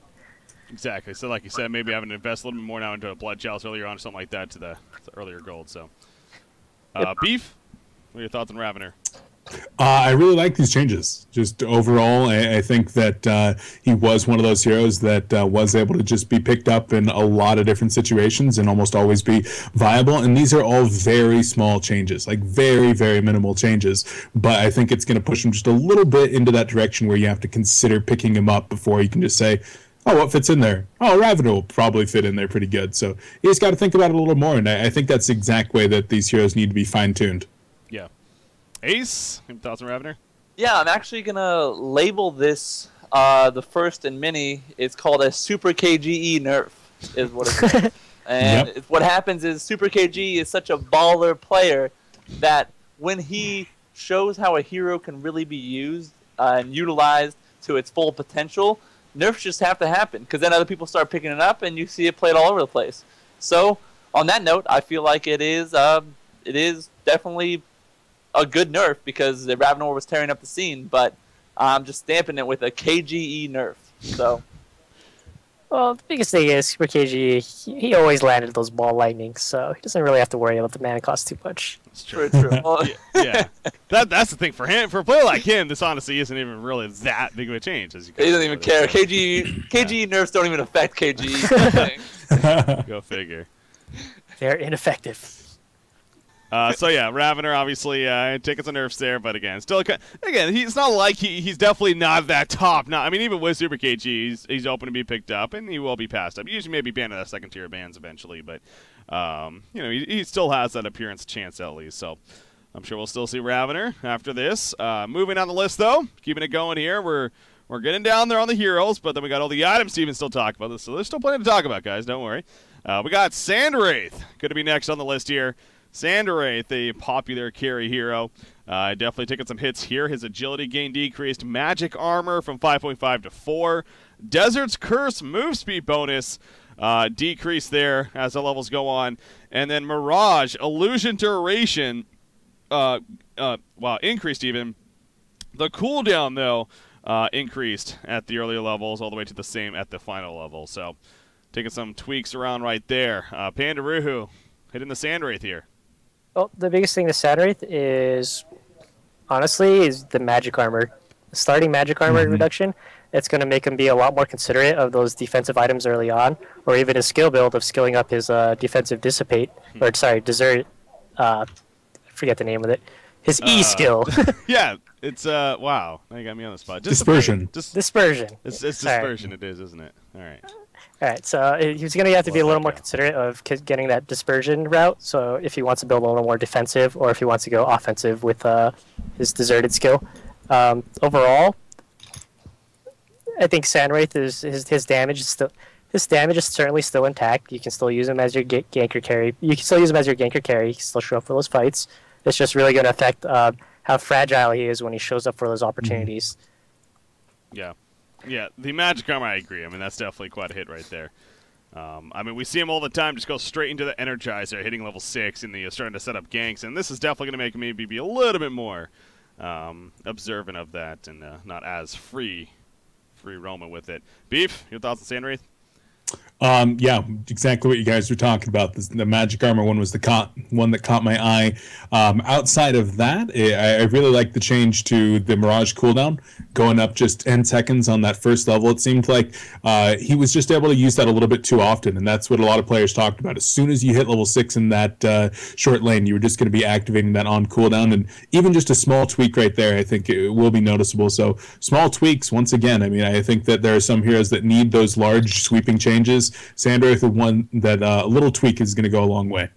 Yeah, the biggest thing is Sandwraith's cooldown at the later levels still remains intact. So when he does get to that point of you really handheld him to that level 16, then you can still be rewarded for him appearing pretty much for any fight. So yeah, this is just slow down his mostly his early game. Yeah, I've actually got a question from someone in the thread, and it's not the most intelligent question, but it is a question nonetheless.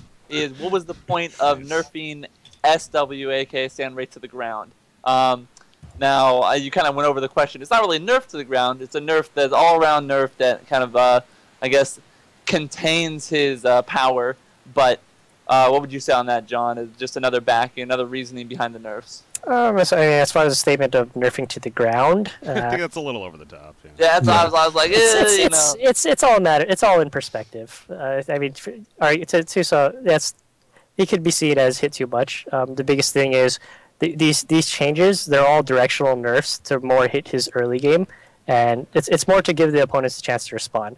If he builds that damage route and you're really promoting, and he's being played as that carry ganker, we still want to keep that intact. We want to allow Sandwraith to be rewarded, or we still want to reward teams for picking up Sandwraith, as you can show up for any fight. He's going to be there to assist you if you do find some kind of support in the jungle. But the biggest thing is we just wanted to punish him a little more in his defensive capabilities. So as far as it's all directing the nerfs towards a certain playstyle and hitting a certain niche that as long as teams still decide they want to use him for the carry, ganker, it's still there. It hasn't been really been. It's not like we took away all of his damage. No. Yeah. I actually had another question for you, John. Is that for Mirage? What is his what's the effect of increasing the length in which the illusions stay from 5 to 6? Does that play a major effect in there? To me, it seems like it's more of a minuscule kind of change, but is there some underlying that makes the ability a lot more usable in this kind of team fight? Or it's mostly going to be just for his late game when he does reach that level 16. If he decides to instantly port, he's going to lose out on a little bit more damage. But realistically, it's if he's already there for the team fight, he's rewarded even more for having his illusions run around for a little bit longer. Cool. So all right. It's refocusing It's refocusing him more towards that late game role than hurting it a little bit his early game. So yeah, he's still an annoying carry to face off against. There's no doubt in that. So the idea that nerf to the ground again I think it's a little over top to say. So moving down the list, another fun hero. People love this hero. People love talking about this hero. Let's be honest. Of course, the one I'm referring to. If I can get him, here we go. We got Scout. Scout him and route him. Intelligence gain. Increase. So he's getting buffs. Scout getting buffs. Maybe not so much. You're going to have everyone hating me for that. Vanish. Activation mana cost from 30 to 50. Fade time increased to 1 second. Move speed bonus decreased as well. So the Vanish definitely took some good hits right there. And then in the Electric Eye, gadget health from 200 to now just 1, meaning it only takes 1 hit now, no matter what the case is. So Scout definitely hitting him here and there, Pandaroohoo. But you buffed him as well, so. Excuse me. All right, so the biggest thing about Scout is with the increased intelligence, this is going to promote a little more of his already stealth play, running around, scouting and routing. So that's kind of nice for a Scout to be lurking inside the enemy jungle. The most noticeable change is going to be the fade time, which increased from 0.5 seconds to 1 second. That's going to increase your opponent's ability to respond. If you see a Scout going invis, he's not stealth and gone, and you can't really do anything about it. It's going to give a little bit more of the Grinix feel of you see him fading, you have a little bit more time to react.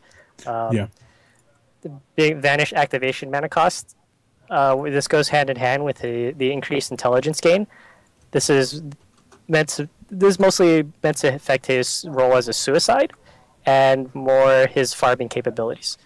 So overall, we want to keep Scout's ability to gank intact. We want to promote his stealthy role, but we just weren't comfortable with how quickly he was farming and how comfortably safe he felt in a suicide role. Yeah. Kind of similar to the keeper scenario where you just feel like you can never really contest the Scout. So. Mm-hmm. I wonder if Swinamelons is still going to be banning Scout after this patch. I wonder. Oh, we'll see. I mean, he's still certainly going to be annoying to deal with. Yeah. You can still scout him and route him. So. Yeah, he's still able to do that, which is good. Beef, what about you? I got to really touch on what you were saying with that fade time. I think that's going to be really impactful. We've seen the impact of that on Keeper of the Forest before, actually changing the way that his fade time works. But once again, just to kind of put this in perspective, Keeper of the Forest right now is 0.25 second fade time. Scout's currently 0.5 second fade time. And the new Scout is going to be the same as Revenant, which is a 1.0 second fade time. And then Grinix is currently at a 1.5. So just to kind of give you guys a feel of like how long it's actually going to take before these heroes go invis. Yeah. And I think that this is going to be a pretty big one. Being able to get your dust off in time, being able to get your rev ward down in time, or even being able to get that final auto attack off in that 0.5 seconds, I think is going to be really big. So I'm looking forward to that one. My question here to Pandaroohoo is, why can Scout still kill my courier like Scout does? Well, I mean, he scouted the courier, he therefore has to route it. No. The biggest thing is simple science. Come on, guys. Why ask? The biggest thing is while yes, it is frustrating. It can be arguably frustrating to play against. There's no argument. Okay, without an argument, it's frustrating to play against. It's still very rewarding for the Scout. I mean, the person that's playing it definitely gets a huge high out of sniping the courier. We don't really want to take that away, but instead, with all of these nerfs, he's definitely going to notice a much higher risk going and assassinating that courier if there are enemy heroes nearby. And if you have things like words of revelation or dust to find him as well, you're going to notice a much easier time catching him. So again, punishing him for that thieving play. Scout was always a TMM hero. Competitive scene, it took the longest time to finally get him in. Once he did, then it's like, now everyone's like on the level, like, damn it, Scout, you were just so damn annoying. Now he's getting nerfs at least. Ace, what are your thoughts on this? Yeah, I actually think you guys are overlooking one of the biggest nerfs he's getting, is that Electric Eye. 200, one hit now. So, well, coming from, more of a support role type player, I see that, and now I immediately get happy just because when you see that eye in the middle of the game, you walk next to it, it reveals, you're like, oh, cool, you hit it once, you hit it twice, and then boom, it goes off, and then Scout comes out of nowhere and kills you. And you're like, well, I saw it, I was killing it, and I could have got back if I only, hit it once, and now that's actually going to happen. So I feel like that's it's a big nerf to him and actually a buff to, those support players who notice it and then don't have enough time to kill it and get out. Mm-hmm. Yeah, that's going to play a role. I've got a question here, Panda. Do creeps, if they spot Electric Eye by walking over it, do they auto-attack it? I do believe they do not. They do not. Okay. I was going to say that would be an interesting change, but yeah. I like where you're going with this, Adam. It's going to be nice as a support player. Yeah, it's nice just to one-hit it as opposed to... It seemed like it had a lot of life. You can finally get some gold for those annoying eyes. It reminds me of Tremble Mounts. Like, Tremble Mounts, don't even talk about it. That's the bane of Please, my no. existence. Please stop. I would have stopped at that. Yeah. Or when you could miss uphill attacking wards. Yeah. Oh, Oh, man. the dark days. Bad times. Bad times. Just needed your support to get a Savage Mace. Oh. Yeah, that's the obvious. My typical support That's build. balance right there. Yep, typical support build. Just get a Savage Mace. All right, moving on. The one and only Sir Bensington, one of the more recent heroes, obviously. He's getting some love here. Joust, getting the mana cost, the charge speed from 2400 to 2800, range increased, the stun duration increased. So Joust all around buffs. Charges needed from 5 to 4 attacks for the Lance Along. Mana cost decreased, damage per second increased, and then on top of that, the base activation damage also kind of rescaled right there. It looks like even slightly decreased. But Sir Bensington being addressed, Pandaroohoo. The most notable changes are probably going to be the Joust stun duration. You're putting a greater reward for Bensington actually hitting that. And the Lance Along, which is his big damage potential, that taking 4 attacks to pull off instead of 5 attacks. Actually, Joust mana cost at the early levels is pretty big as well. That's going to promote a lot more of his suicide potential, being able to use that a lot more as his escape skill, more similar to how Kraken's currently played as a suicide. You know, if he gets into a little trouble, you can use his escape. Other than that, you're sitting there kind of just farming passively, waiting to get level 6 so before you can go roaming around and ganking. In Bensington's case, he doesn't really run around and gank. He just flies to his opportunity. He does. I just love that. The horn goes off, all of a sudden this ship roll flies out of the air on whatever he's on and slams down to the ground. So yeah, so the Lance Along, I mean, his damage potential there's a high potential there, but it's not like he's instantly killing you like a Pyromancer. There's still a lot of counterplay involved. You can dodge his Joust. There's still a considerable build-up time of attacks from Lance Along. So I mean, there's still a good response there. So Bensington can still create some good interactions. We just want to emphasize him emphasize his rewards a little more for when he does execute them. all right, Beef, thoughts on Sir Bensington? I mean, I think it's been covered pretty effectively so far. I'm looking forward to seeing how these changes actually do come into the game. Of course, in TMM, you see them every now and then, and I think my first response is, oh, we got a Bensington on our team. And I think that these changes will go at least a good way to making him feel a little bit more impactful. But I'm still going to have to be convinced, especially about seeing him in the competitive scene. But we'll see. I mean, he's got the tools now. Pyro Bensington, new lane. Oh, Lord. Pyro Bensington. Interesting. You heard it here first, folks. Panda's calling it. Ace, what are your thoughts? Don't have much on this one. I was wondering, is Bensington now in competitive play? Yeah, he's been in tournament rules. Oh, he has been. He's been available. Yeah, he just hasn't been I hope big. these buffs might help him out then, right? Oh, we did see him that one We time saw when you that were one casting that time. dream. Yes. Is it the banning draft tournament or something? When he was That- first you know coming what? out. I think that was, But watching Bensington scout was pretty amusing. That was pretty fun. We got him once in the Han Tour Season 2 qualifiers as well. Remember I that? don't remember seeing that game. I believe you. I was there in There's always Michigan a casting chance. with Breaky. There's It always was a chance. That's Well, right. that- Hopefully we'll was- see him. Hopefully we'll see him a lot more. that was a crazy weekend. We'll see. It was a fun I weekend. mean, do you remember how many new heroes that we saw right after patch 3.2? Oh, for Han, Like, yeah. Yeah, like I'm really excited about this patch because this is like even more extensive than that. We're gonna see so many cool heroes in competitive. I'm really excited. This is a fun patch, man. Yeah. Two big ones coming up right here. And well, like Looking ahead a little bit. exactly, we got to keep going, man. I mean, we're already running pretty long here, but we still got plenty to talk about with that said. So let's keep it moving here. What do we have next? We got this one. We got this guy. This guy. We all know and love this one. The big elemental void. Tempest coming out here. Tempest receiving some changes. Kind of like that Keeper of the Forest. We got Glacial Blast, cooldown for 15 to 18 seconds, range from 600 to 500, and debuff can now be purged. So definitely nerfing them there. Elementals, attack damage decreased, and then his Elemental Void also. His outer ring damage per second actually decreased pretty significantly, too. When you look at those numbers right there, it's obviously cut in half at all levels. So, Tempest getting the nerfs here, Panda. The Biggest thing is the Glacial Blast, the range, and his Elemental Void attack, his Elemental's attack damage. Overall, those are going to nerf his approachability and ganking. You won't see him. He'll need like boots early on if he wants to really approach that mid lane and gank him, as opposed to instantly peering out of fog and you're stunned, now you're dead. The Elemental reduced attack damage. That's really going to slow down his jungling speed. If he decides to backstab first, you're not going to see him showered in gold, often as the highest gold per minute in the game, and arguably experience per minute as well.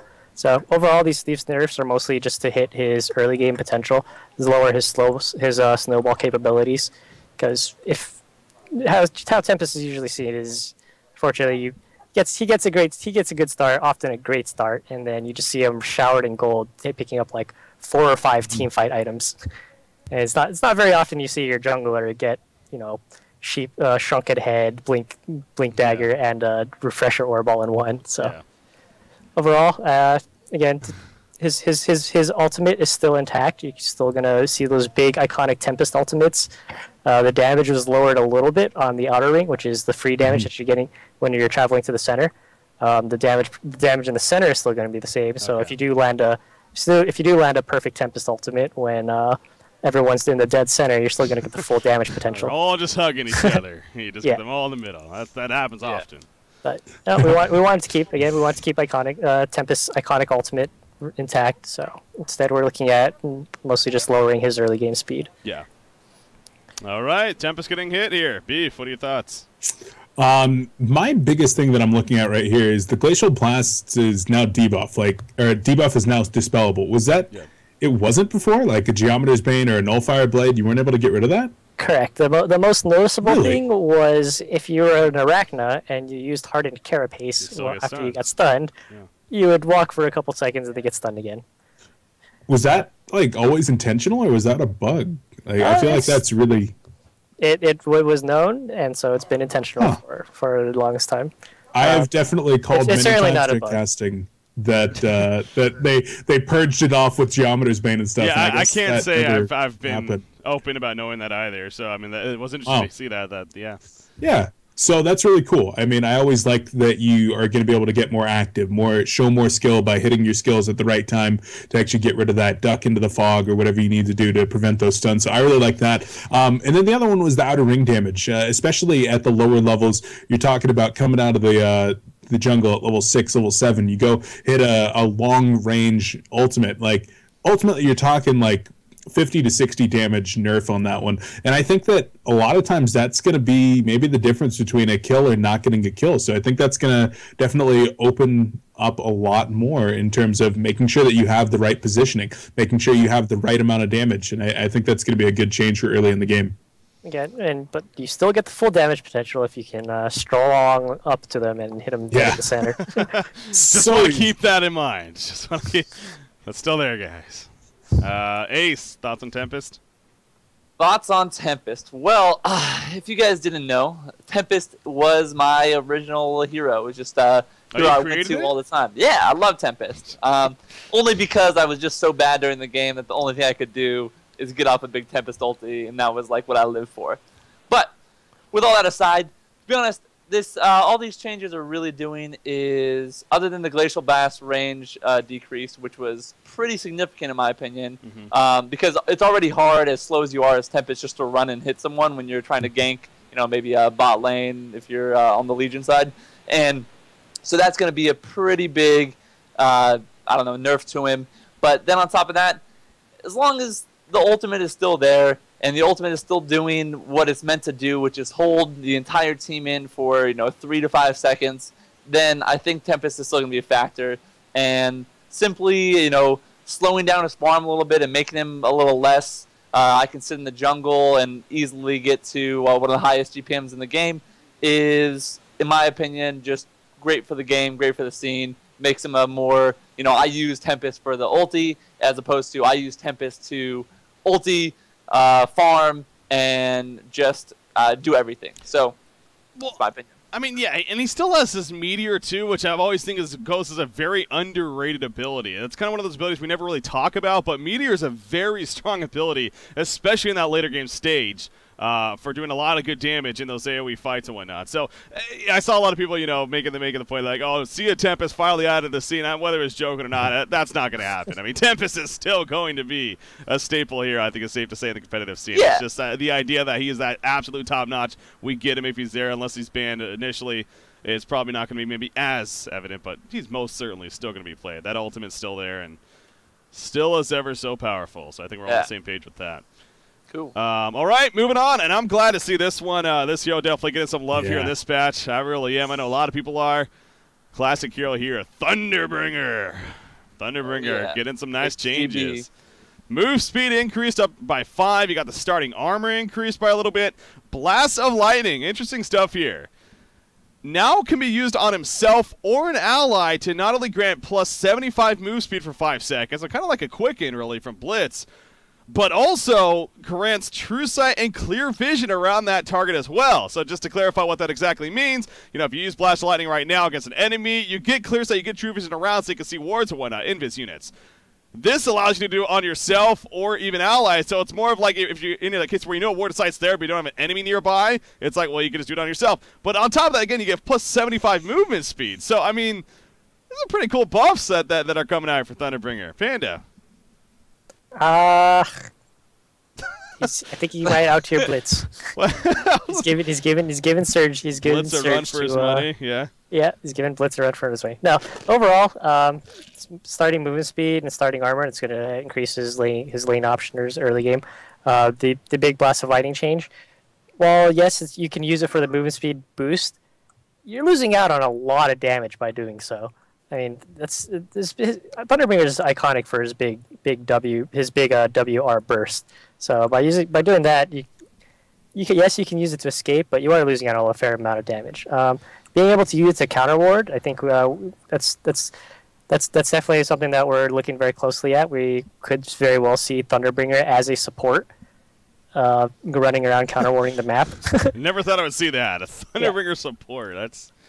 But again, it's giving Thunderbringer something that other heroes really don't have, and that's just the ability to dust whenever you want. So yeah. I mean, it's like just to not go over the top here, because again, especially if he's playing in the support role, I mean, he's not going to have the most mana pool, and Blast of Lightning's not a cheap ability by any means that you can just spam over and over and over and over again. So just to clarify, like when you look at this on paper, I mean, just like I did, it's like that's pretty damn cool, as you said, even better than Blitz's Quicken to an extent. But in a realistic atmosphere, it's going to be interesting to see if this ultimately how this comes into play and whatnot. And yeah, I would love to. I've always been a big advocate of getting him back on the competitive scene, that's for sure. But maybe this will at least get some interest, at least testing him out here and there. So that's going to be fun to see. Beef, Thunderbringer thoughts? Love it. Absolutely love it. I mean, the biggest problem with this hero was his mobility, and giving him not only the increased base movement speed here, but the ability to have an escape mechanism if he were to be played in that mid lane solo is really, really big. Even getting some armor. So, I mean, getting a lot of the things addressed that were some of the problems with getting Thunderbringer through that very problematic laning phase, going up against roaming heroes or a dual mid meta. It's going to be really interesting. My question here to Panda is, everywhere that I've read says plus 75 bonus movement speed for 5 seconds. What's the build-up here in terms of per level with that buff? You could keep it at level 1 and use support as a Thunderbringer. 1.1, dear. 1.1, dear, baby. It really is. I mean, so you get the clear vision, you get the plus 75 movement speed. Really? Wow. Well, I mean, it'll give you an opportunity to actually max out his other 2 abilities, as opposed to always forcibly having to level up Blast of Lightning. That's interesting. Yeah. Yeah. All right, I like it. I like where we're going. I like it a lot more. Ace, what are your thoughts on this? I thought it was a cool change. It's kind of another one of the reworks of the heroes in this patch that really will bring. It's not like adding a new hero in, but it is bringing a new element to a hero. Will make him a lot more fun to play, a lot more versatile. So I'm all for this change. I don't play a lot of Thunderbringer myself, but again, it'd be cool to see him as a support, see him as maybe a little bit more versatile of a hero all around. So yeah. I mean, I could see like the idea of maxing out the chain lightning and his passive support. Then I don't know though. It's the more I'm saying it though, that just sounds stupid. I don't know. It's gonna be. We can hope. We can hope. We can hope, I guess. Yeah, it's like this whole support idea for Thunderbringer. It's like we'll see. Maybe someone will show how powerful it truly is. Counter scout completely, and it's like, holy crap, we need this every time now. Who knows? That's gonna be fun though to witness and how that progresses. All right, moving on though to the next one here. Hold on, Reiki. What's up? Before we get to the guy with the W, I've been getting a lot of questions about Tundra, and Tundra is not on our list here. Of course, Tundra, he got 2 small buffs to his Call of Winter here, and then the small buffs to the Cold Shoulder. A lot of people are saying that Tundra is already considered an extremely high-tier hero, especially right now in the competitive scene, for players of high skill level. Like, what's the reasoning here in buffing 2 out of his 3 skills? The biggest thing is giving Tundra a little bit more utility late game with his Cold Shoulder, because evaluating what Tundra really has to offer to a lineup outside of his Bird Shiver, his utility has kind of fallen off comparative to all of the other stuns that exist, all of your other like initiator or utility options that exist in the game now. So that's giving his Cold Shoulder giving him another reason for your team to pick him up, as you can use him for that extra attack speed boost. The extra buff to his Shiver, that's just making his Bird a little more viable as a 1-point wonder, allowing you Tundra to really become more active earlier on instead of always maxing out his Bird first to get the extra vision. So you'll be able to keep it more as a 1-point wonder and really promote a lot more ganking. But as far as the prospect of increasing Tundra's strength in the competitive scene, the concerns, with every change, yes, we are concerned of where the hero is going to fall in afterwards. But that is part of the excitement, is the uncertainty. And I would say I wouldn't say Tundra is as big of a problem as a lot of these other heroes like Tempest or Keeper that we need to worry about buffing. Except in Probusk's hands. Except for Probusk. When it's in Probusk's hands, then maybe. This is what was needed. This is what was needed to propel Denial into that #1 spot right here. Tundra every game. They're loving this. It's certainly going to be a viable option for them now. Yeah, it's still a very viable option. Very likely going to be banned against them still. All right, so moving on then to the hero with a W, as you called it. We got Warbeast. Warbeast now coming out here. Speaking of that W, that definitely got a hit. Battle Cry, cooldown from 25 to 35 seconds. And then his Summon Hellhounds. Damage from, basically changed. It got nerfed at all levels, it looks like. So, I'm sorry. It got buffed at all levels. I read that wrong in the opposite way. So, got buffed at all levels. So, even increases his jungling capability that much more, I guess. Panda. Well, most notably, Warbeast. I mean, we want to encourage Warbeast. We want to get him out of the jungle sooner. So that's what a lot of the buff Hellhounds changes intended to do. So we wanted to get him, get him up to that level 6 and get him to those gold milestones much sooner, so he can contribute himself to his teams.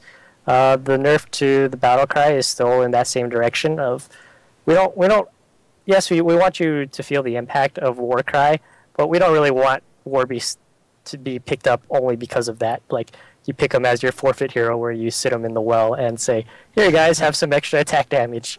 So we've lowered the uptime of it. We wanted to keep the impact of it high, just to encourage that teamwork aspect of when you do get that Battle Cry, you can be a little more offensive. So we didn't really want to touch the duration, but we're very comfortable with how pretty much the uptime being always on. So overall, Warbeast, again, we want to buff his jungle capabilities. So I'm curious to see if he's still viable as a suicide, or if he's going to be played more as a jungle. Exactly. It really takes away a little bit from a suicide potential and kind of goes back to like, yo, Warbeast, go back in the jungle, man. You're good over there. So, Beef, thoughts on Warbeast change here? I think that he's been a really, really high-tier hero lately in the scene, and people have talked about maybe a little bit overpowered over there in the suicide role with as much damage as he's going to be able to give. So I think this is probably a pretty good way to address that. And for me, I always used to love jungling Warbeast back in the day. Back when you used to be able to solo Kongor at like level 10 on Warbeast. We're talking years and years ago. So we're not getting back to that point yet, but making him a little bit more viable there in the jungle is definitely a good thing in my opinion. That's all I really got to say. Well, with these nerfs to the other junglers too, I mean, again, it just kind of like it's making the jungle hero pool like that much more diverse in extent, in terms of rather than just a keeper versus a Tempest and the Aphelion Parasite in there as well. I guess that's adding another option, even kind of. And you throw in Jungle Blood Hunter now. I mean, there's a lot of options. we didn't even talk about that actually. Dang, that's a good point. That's a great point. People were Blood Hunter, New Tempest. That's sure. Oh boy. Basically the same here, right? Ace, what are your thoughts on? Not too much on War Beast here. Simple. His Hellhounds got more damage. Battlecry got reduced, which I thought was actually necessary because I don't know. It seemed kind of like a pretty strong spell in the first place, just globally increasing the damage of all allies, and so reduction in that seems pretty reasonable. No more insight from me. I'm just gonna leave it at that. All right. That's all good. Let's move on. No, not to that yet. We're not doing the wing bow just yet. We're moving on. That's coming later. Don't worry, guys. We're doing Wretched Hag first. This is going to be the final hero that we talk about here before we get into the items, which is definitely still plenty of that. Wretched Hag. Wretched Hag, kind of the last one I want to really address here on the heroes before we move on. Of course, mainly because of just she's probably the #1 picked hero right now in the competitive scene. I mean, in terms of first pick, she's probably the #1. Haunt, slow duration from 10 to 7 seconds. Sonar Scream mana cost from 140 to then changing at every level to up to 150. Bat Blast, or ultimate damage from 294 3600 to 294 2550. So nerfed at that mid, and then especially at the later levels even. So definitely taking some hits here. Again, #1 hero competitive scene, it seems like, as far as first picked, Pandaroohoo. So you must have been looking at this for a little bit here. Yep, the biggest thing is, while Hag has a lot of strengths and she is picked a lot, I think it's more because of the meta. She just fits very well into lineups. She's not necessarily without weakness, though. I mean, you've seen several times where people are very easily capable of shutting down Wretched Hag. Things like with these nerfs specifically, things like the Sonar Scream, they're gonna hit her ability to recover. She's gonna need a little bit more mana items before she can start really snowballing that farm. The reduced duration of Haunt, that's gonna really be noticeable when she first gets her big Bat Blast. She just turns level 6. She's trying to run around and assist in a team fight. It's just lowering the utility a little bit there. But overall, she's certainly not being hit as hard as heroes like Keeper or Tempest, because she's not without weakness. She's a hero. She's an interesting hero because she always revolves around, like, the game revolves around Wretched Hag rather than Wretched Hag adjusting to the game. So yeah, it's more that. With heroes like Kinesis or Puppet Master, things like that that are going to see more play, Wretched Hag is going to see a lot more counters. So. All right. Oh, geez, I'm all over the place here. I'm messing up my Skype. All right, there we go. Anyway, so Beef, what are your thoughts on Wretched Hag? I think it's really interesting the way that you guys chose to go ahead and address her. I feel like you guys definitely have made a lot of changes here that are going to be affecting her early game. Definitely her ability to snowball, and then of course in concert with the Grimoire changes, going to be definitely hitting her a little bit harder around that 20-25 minute mark. But later on in the game, these changes are not going to be as impactful. Something like a change to maybe her mobility skill or Flash of Darkness would have been more impactful. But that mobility hasn't been touched at all. Can you explain that? Well, I mean, you take a look at what Wretched Hag has over other gankers, and it is her mobility. It's her ability to get around the map. We wanted to maintain that fun playstyle for the Wretched Hag, and so instead we've looked at lowering, things like the Haunt utility and the increased mana cost of Sonar Scream to slow her snowball ability. So again, maintaining the unique aspect that Wretched Hag has as that high mobility, high approach ganker, and just punishing her a little bit in other character areas that might be all around just offering too much. So. All right. Well, I'm looking forward to seeing how those changes actually affect her. I think she's going to be still really strong in the late game, but I think it's going to be harder for her to get there. Oh yeah. Yep. Yeah, just a little bit. Like you said, with the meta game with where it's at right now, I think she still will fit just fine. Ace, any thoughts on the Wretched Hag? Let's say the Haunt nerf is one of the biggest things that stands out to me. Just decreasing the slow duration, only because it's applied when you get blasted too. So I'm kind of stumbling on my words. Either way, I think that's the biggest nerf that stands out to me. Whether it's not, it's going to make a big change. I don't know. John has that thought about. So we'll see. We'll see with the results of the competitive scene. Yeah. Cool. That's where you kind of start. All right. So now we get into some even more fun stuff here. Let me go back here real quickly into the first one that we're going to be. We're about to go to the here. items. We're going to be moving on to the items. Yeah. Can I bring up one more thing before we go to the items? Sure. I've gotten a lot of other questions from both Twitch chat and Reddit about changes to Emerald Warden and Ra, two heroes that people feel like we don't really see too much in the TMM scene or the competitive scene, and both of these heroes were definitely toned down a little bit. Can you explain the reasoning for that? As far as competitive scene, I can agree. In fact, the Emerald Warden change is actually to help a little bit more of the competitive scene. Is when you do pick them up as your, and you get those traps early on as that 1 point wonder to counter jungles or to use them a little more for scouting. They're going to be a little bit more effective there, but it is going to lower his later game potential when he is maxed out on those traps. But and giving Emerald Warden a little bit of that utility early game. So it's not. Sorry. Can you explain that? I'm looking at the changes here and I'm a little bit confused. The trap duration was increased at the earlier his overgrowth from 1 to 1.5, and then the duration at the later levels was reduced from 4 to 3. So, okay. Yeah, that was confusing to read. Sorry, I apologize for that. But yeah, it's going to be noticed. It's going to be noticed a little bit more if you decide to use Emerald Warden as your support, or if he's using it defensively to scout out or ward, because it's going to make the skill all around just a better 1 point wonder. In regards to Ra,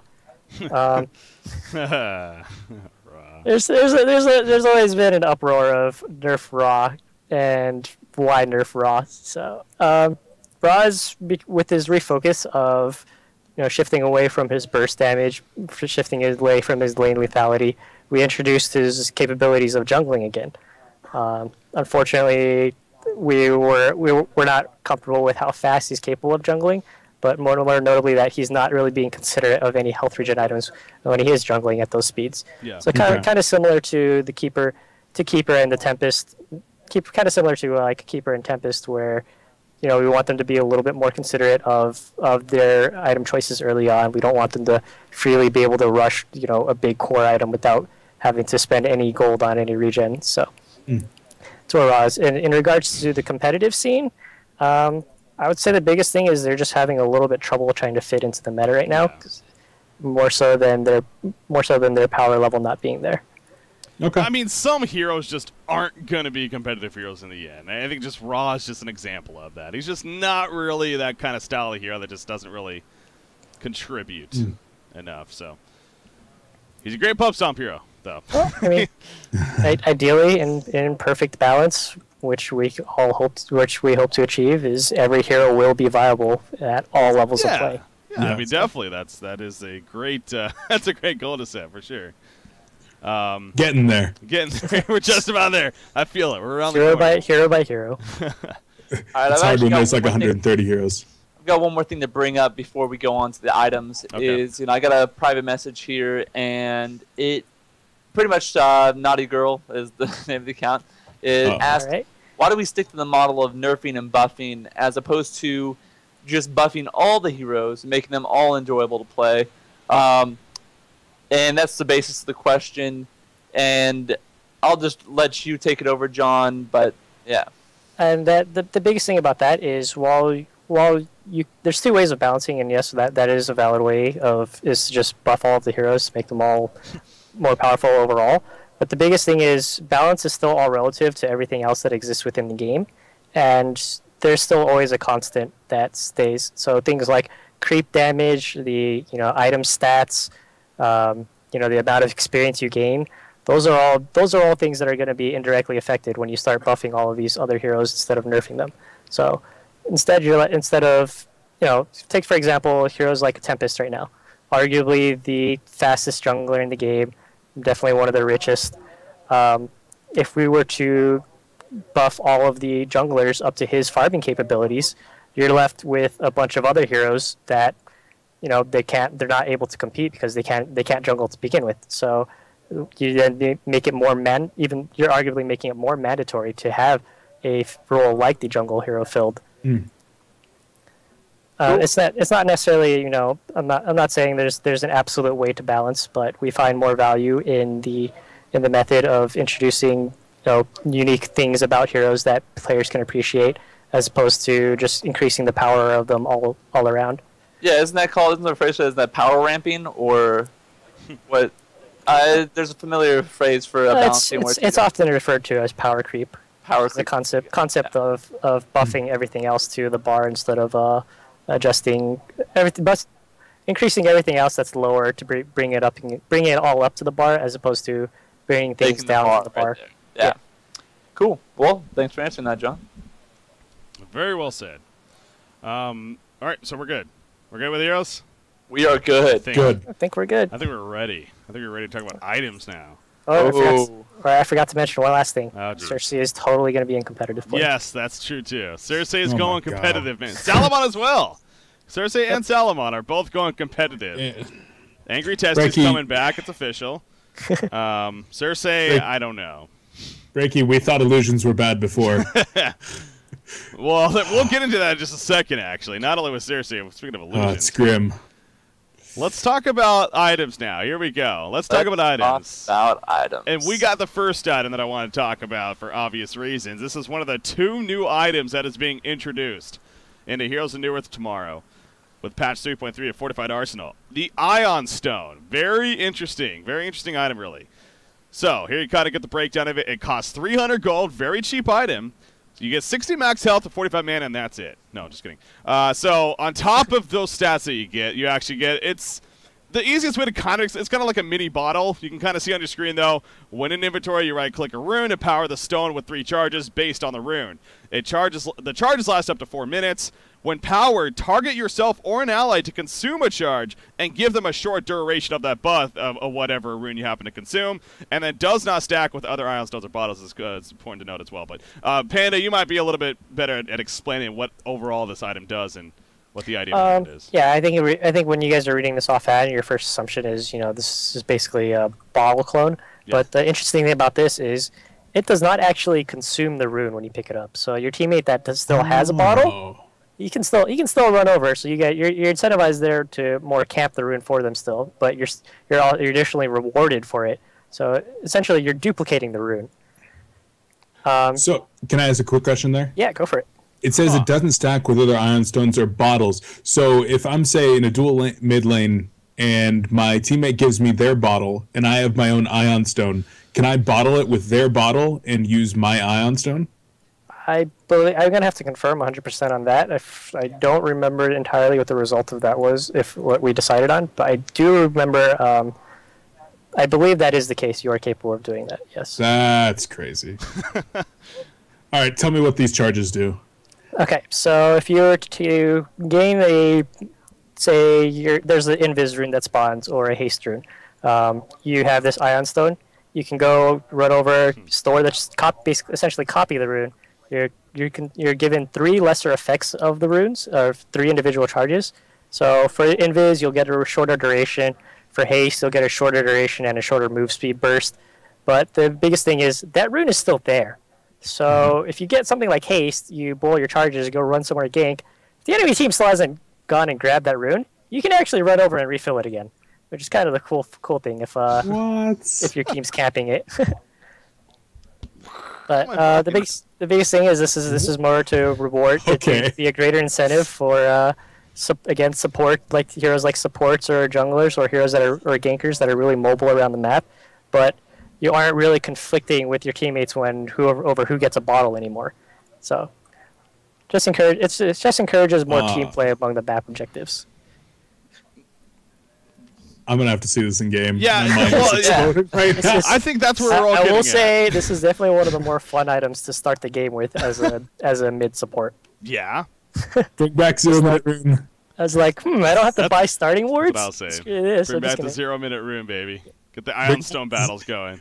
Bring back the 0-minute rune. Get a regen at 0 minutes with your Ion Stone, and you're just like spamming stuff forever.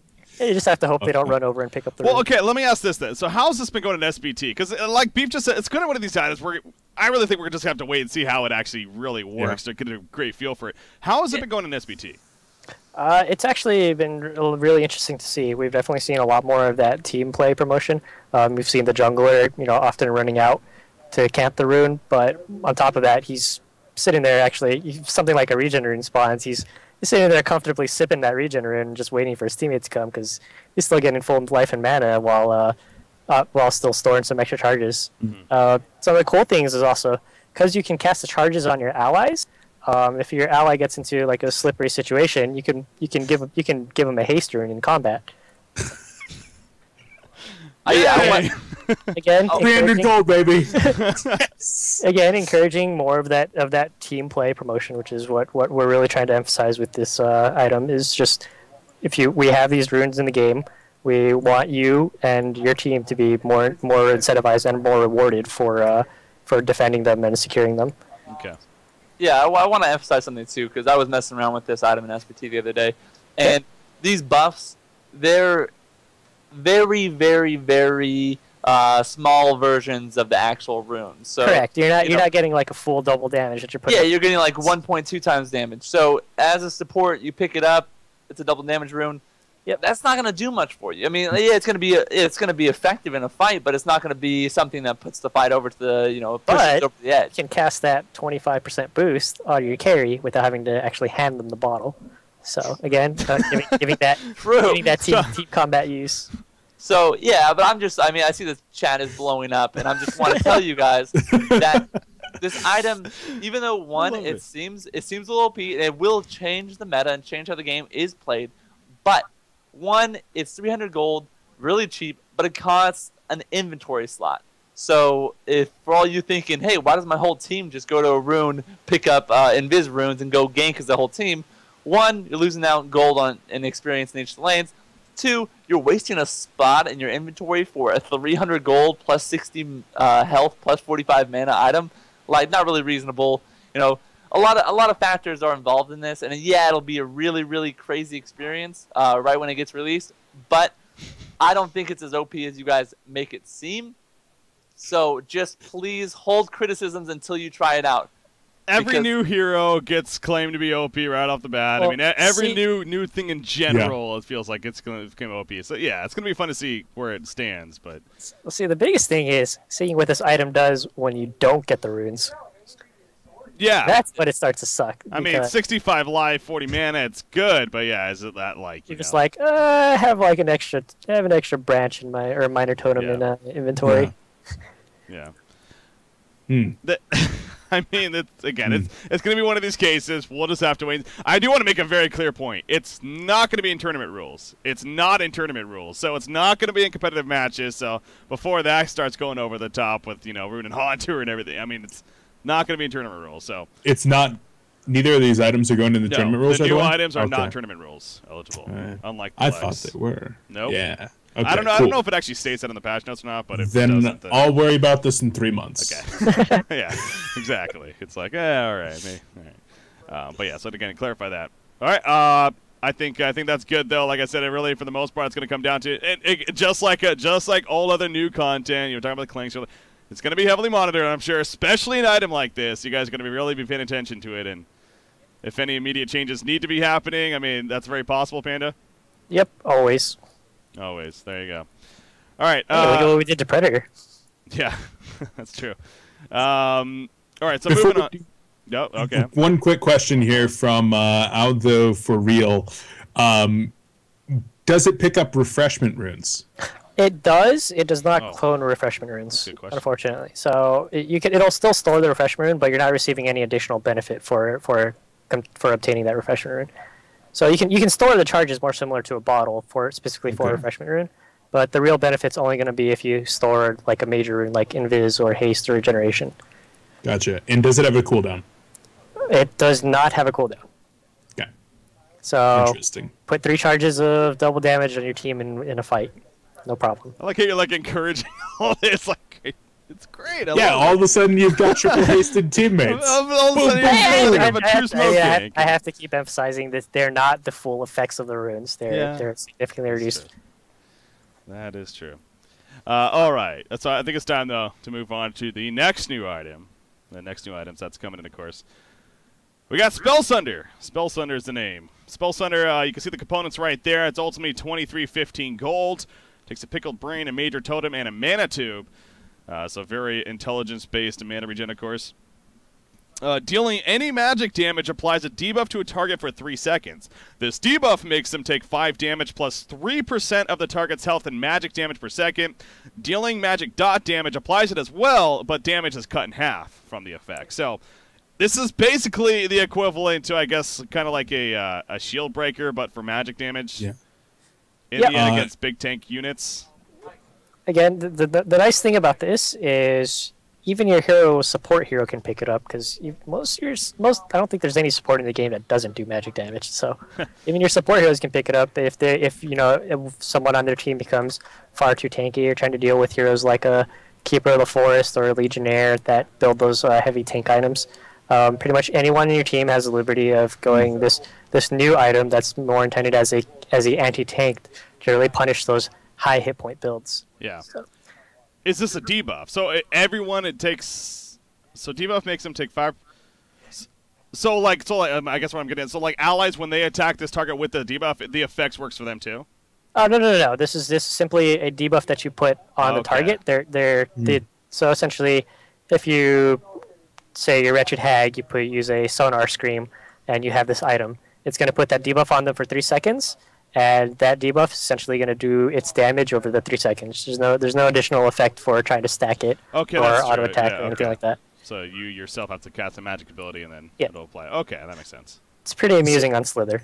I would assume so. I want to point out 2 things real quick here. It is still 540 on the major totem. A lot of people were asking that in chat. There was a typo there. Yeah, that's me. And it's 3% of the target's current health, not max health. That's also not listed on there. Target's current health. That's what it says on the patch notes. Correct. Yeah. So target's current health. So basically, it gets less effective. Yeah, it's lower effective than lower health. That is important to know. Yeah. Okay. All right. Well, I had actually one question from. I actually typed it in there for you guys to all see. One of the guys in chat was asking, is the debuff applied before or after damage is taken? The debuff is applied anytime damage is taken that is not specifically from Spellsunder. So if you're like a Slither that puts a poison, attacks someone with toxicity. So again, it's just a passive that's dealing magic damage.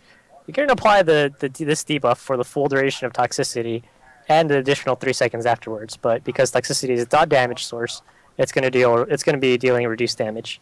So if you're a hero like a Thunderbringer that doesn't have any dot damage, pretty much anytime you hit anyone with one of your spells, you're going to put on this debuff for 3 seconds. So. And what would like your top 5 heroes you'd suggest this on? Definitely Slither. Slither number 1. I do like it on Thunder. Well, I don't really like it too much on Thunderbringer because it's current health and Thunderbringer is already kind of almost killing people. I enjoyed it a lot on Engineer, picking it up as an offensive support item. Really? Yeah.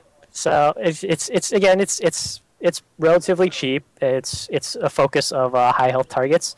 So even heroes like your support, they can still apply the debuff if they deal magic damage, and they have this item. Torturer would be great. I mean, just these long range, magic damage dealing spammable even style of heroes. Sure. As a support role, so. Can you tell us the full stats of the item? Does it gain any additional stats, or is it just the sum of its components? It is only the sum of its components. It does not gain any additional benefits. Okay.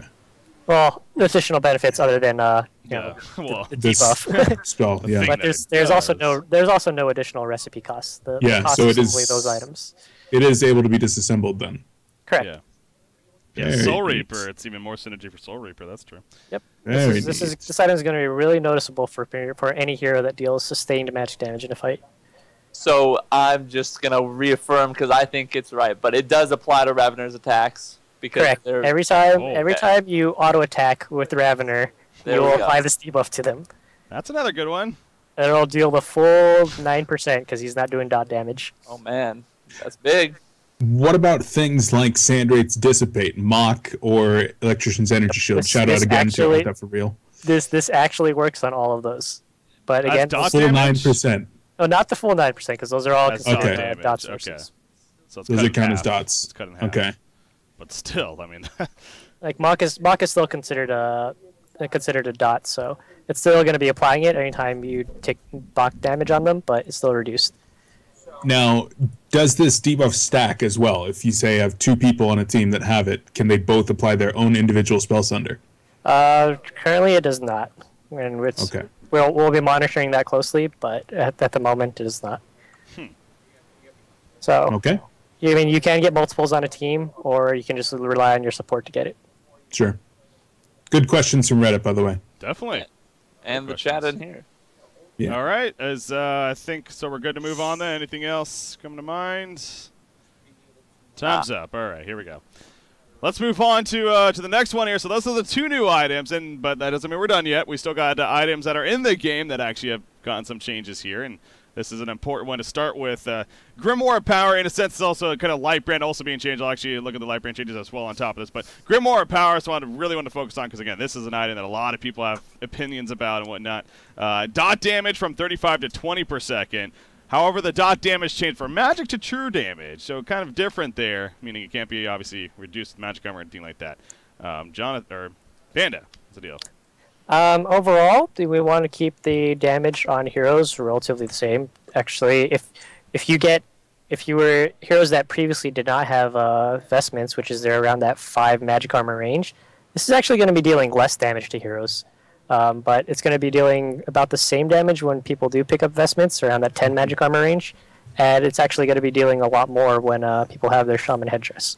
The most noticeable thing, though, about this is creeps do not have magic armor, with the exception of the dragons. With the exception of dragons, and that's the intention of this nerf, is to affect it, keep its hero damage relatively the same, but overall nerf its farming capabilities.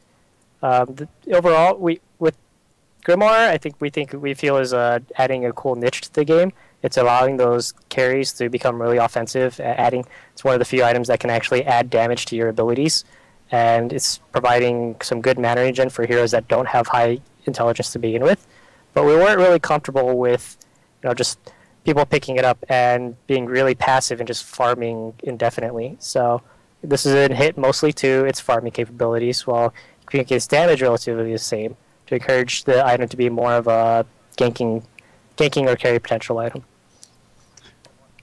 Just to clarify, I really like this. Like, yeah. I really like the way that this has been addressed, like you said, with making sure that it is going to be affecting the farming potential, but it's also kind of like a tangential nerf to something like Mystic Vestments, which is an item that we still see having really, really high incidence being picked up. And then, of course, a little bit of a nerf to the heroes that we do see picking this one up quite often, as I'd mentioned earlier in the podcast, Wretched Hag. So I really like the change here, and definitely going to be interesting to see how it works out. Yeah. And again, that's all showing you guys right there. It's the Lightbrand outside of it also did take the nerfs very similar with both the dot damage as well as the changing it to true damage. And then both for the Lightbrand, the Searing Light, the Frozen Light, and then of course the full Dawnbringer. And then even the mana regen decreased it by 1 in all of those builds as well. So the Lightbrand portion of it did take nerfs on top of that.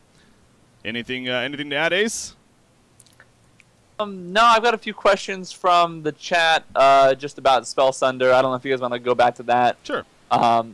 Cool. Well, 2 things. One, does the dot proc override a non-dot proc? And part 2 of the question, is the 3% calculated on the cast or when it ticks? It's calculated. I mean, dots. The way most of our dots work in this game is it's done pretty much every millisecond that it's on there, or I guess every 50 milliseconds. Okay. So the total damage is over that period, but it's constantly always ticking.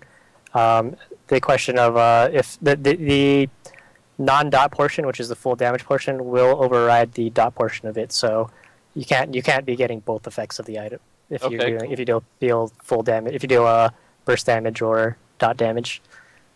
And number 2 is Spell Sunder an attack modifier? And if so, or well, either way, how will it work with Harkon's Blade if you have both of them? Well, I mean, Spell Sunder does not specifically affect magic armor in any way. There's no overlap with Harkons, and because you're not attacking anything, it's not counted as an attack modifier. Cool. So more similarly, it's going to work kind of like how you would pick up Spell Shards or Grimoire, As you get it, all of your abilities just benefit. Sweet. Casey had a question here about the new Grimoire, and in terms of the tree damage, does that go through a shrunken head now? The application of it currently does not. It's counted as a debuff, so it's actually still dispellable by a shrunken head. And with this change, that is intended to remain the same. So, while yes, it does do true damage, it still will not apply to people that have shrunken head on them, and it can still be dispelled when shrunken head is activated. Gotcha. Cool. All right, moving on to the next item. What do we got next in line? We got the Lex Talionis. Let me pull that up here real quickly. Lex Talionis got on my list. So Lex Talionis getting a little bit of changes here as soon as the picture actually loads for me. There we go. Just a couple smaller ones as far as not too many changes, but still pretty significant. Mana cost from 50 to 25, and the range increase from 750 to 800. So kind of some encouragement, I think it's safe to say, to try to maybe even use this item more, Pandaroohoo. Yep, and overall, Lex Talionis, when we originally designed it, we wanted it to cater more towards the support heroes. That's what the high mana cost was usually there for to begin with. Was we actually didn't want heroes like Pebbles or Fade that are normally mana starved to be going this kind of item.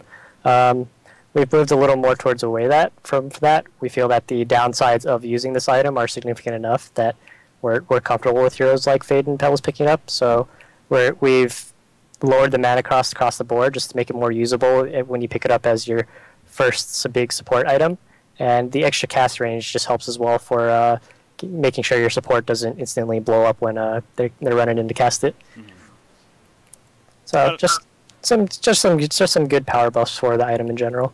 Yeah, there's really much else to add, guys. I mean, I highly disagree with buffing this item because Probest is once again going to take over the world on Tundra now. Even more reason to ban Tundra against him. No, I like the changes. They're good. I'm gonna be using this more often. The biggest problem that I had when using this as a support, especially on a support like maybe an engineer or something that did have some mana issues sometimes, was that big mana cost. When you're talking about a low duration on that debuff, high amount of time that you're going to want to be using it, 50, 50, 50, it all adds up really, really quickly. So this will be definitely a good way to address that issue. All right. Unless AC, have any add to that? I've got nothing. All right, fair enough.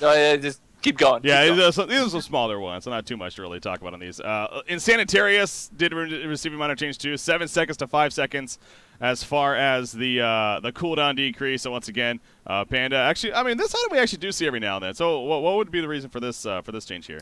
The biggest thing about Insanitarius is it's often a really fun item to see because you see a lot of cool things being done with it. You see oftentimes people, turning a fight when they're pretty much one hit from death, then pulling off that big mana play.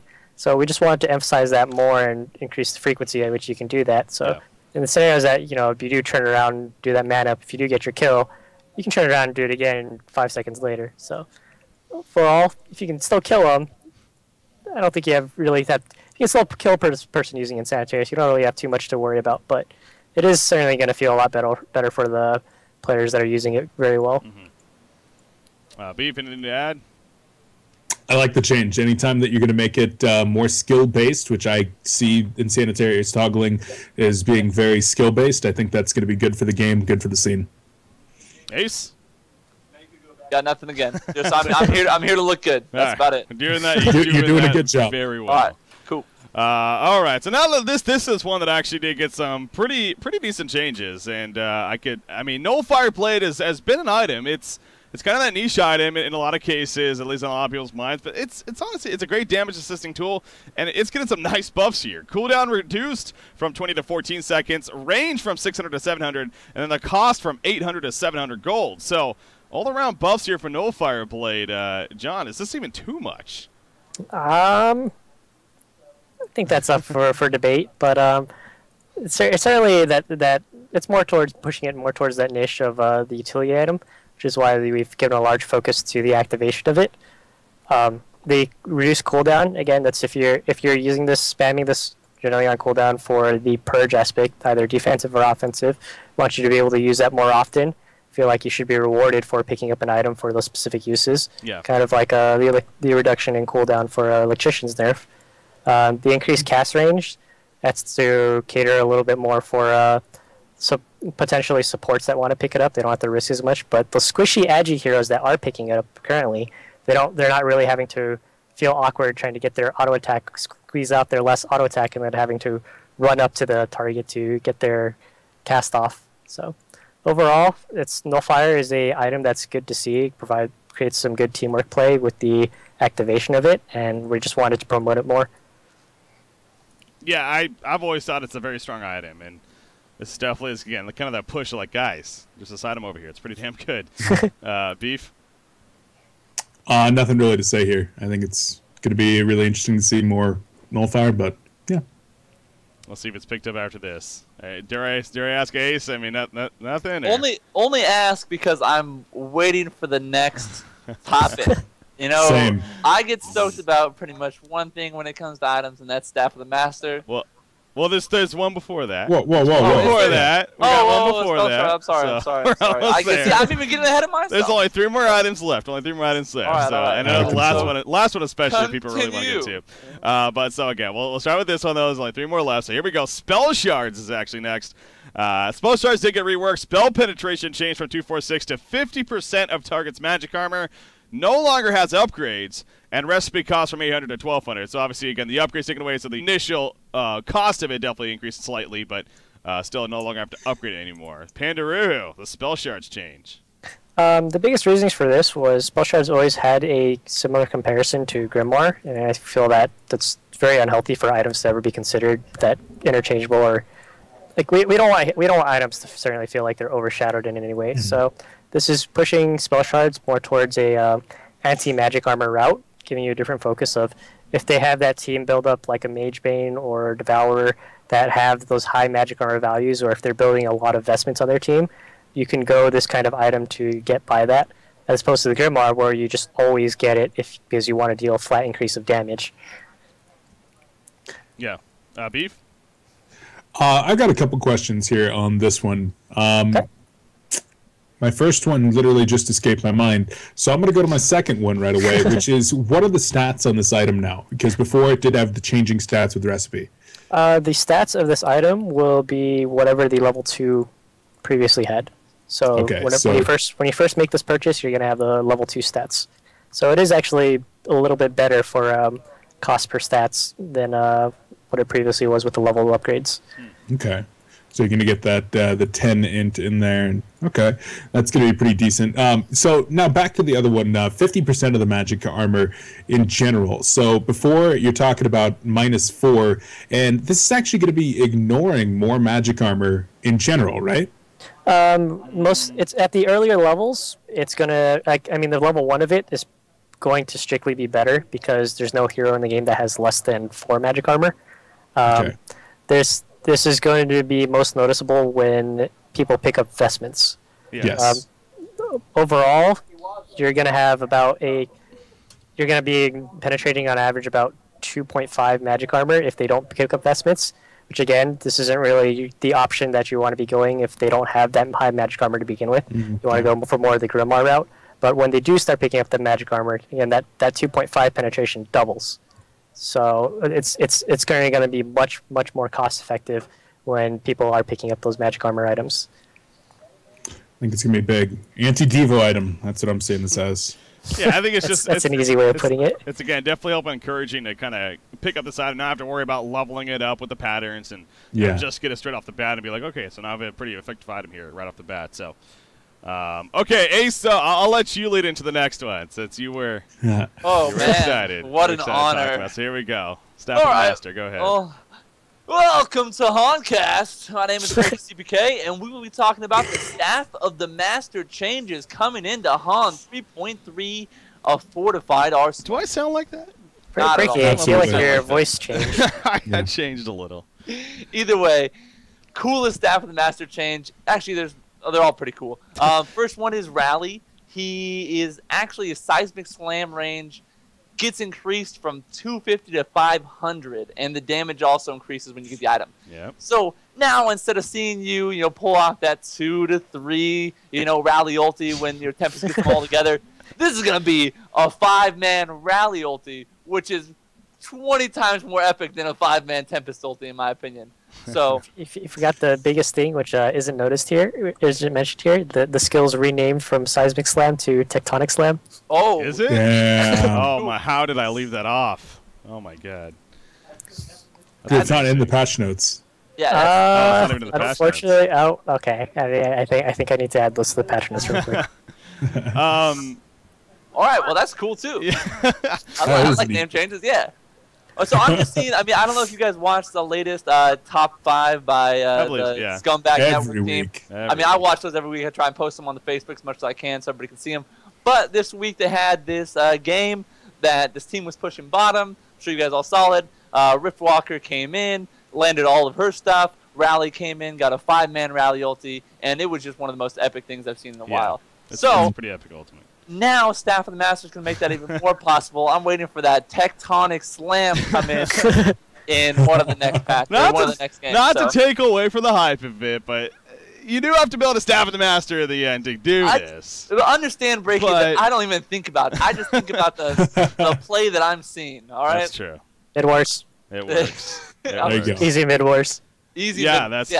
Definitely. sometimes Yeah, I'll play this is a for great mid-wars buff, that's for sure. Now, Pyromancer, one that's a little more appropriate perhaps for ideally even getting a Staff of the Master. What is going on with this one here, Ace?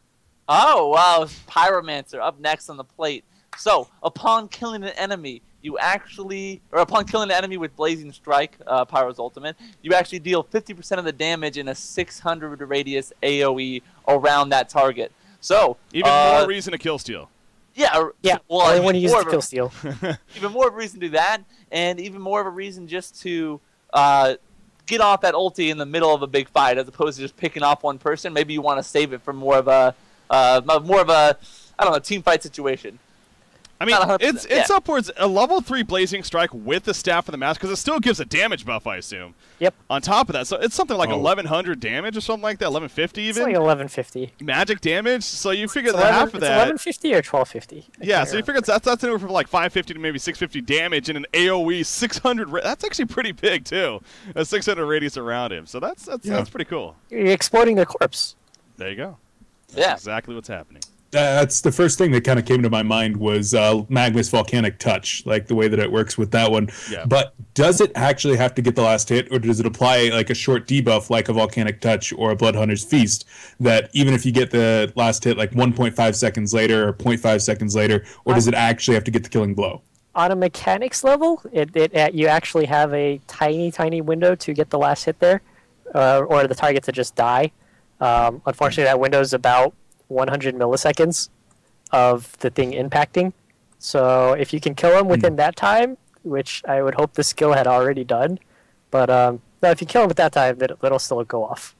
Okay. Interesting. Well, Chaos Galore, that's a big range though. I mean, 600? Like that's the same as Pyromancer's auto attack range. It's a Malphus. Yeah, it's like an additional 500 damage in that range. That's huge. Pretty good range. Pretty good. Yeah. Really Only if you kill steal. Make sure you kill steal. Is that, well, exactly. It encourages more of that. Well, are you going to have to go...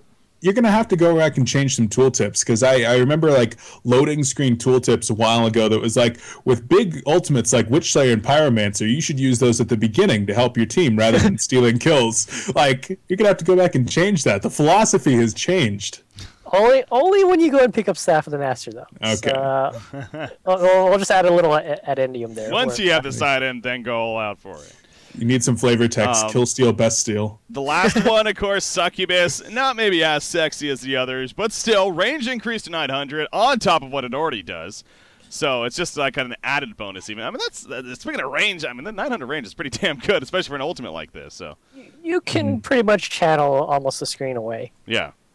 That's good. That's a good distance. So again, it's on to. I forget what does the Staff of the Master do for Succubus right now?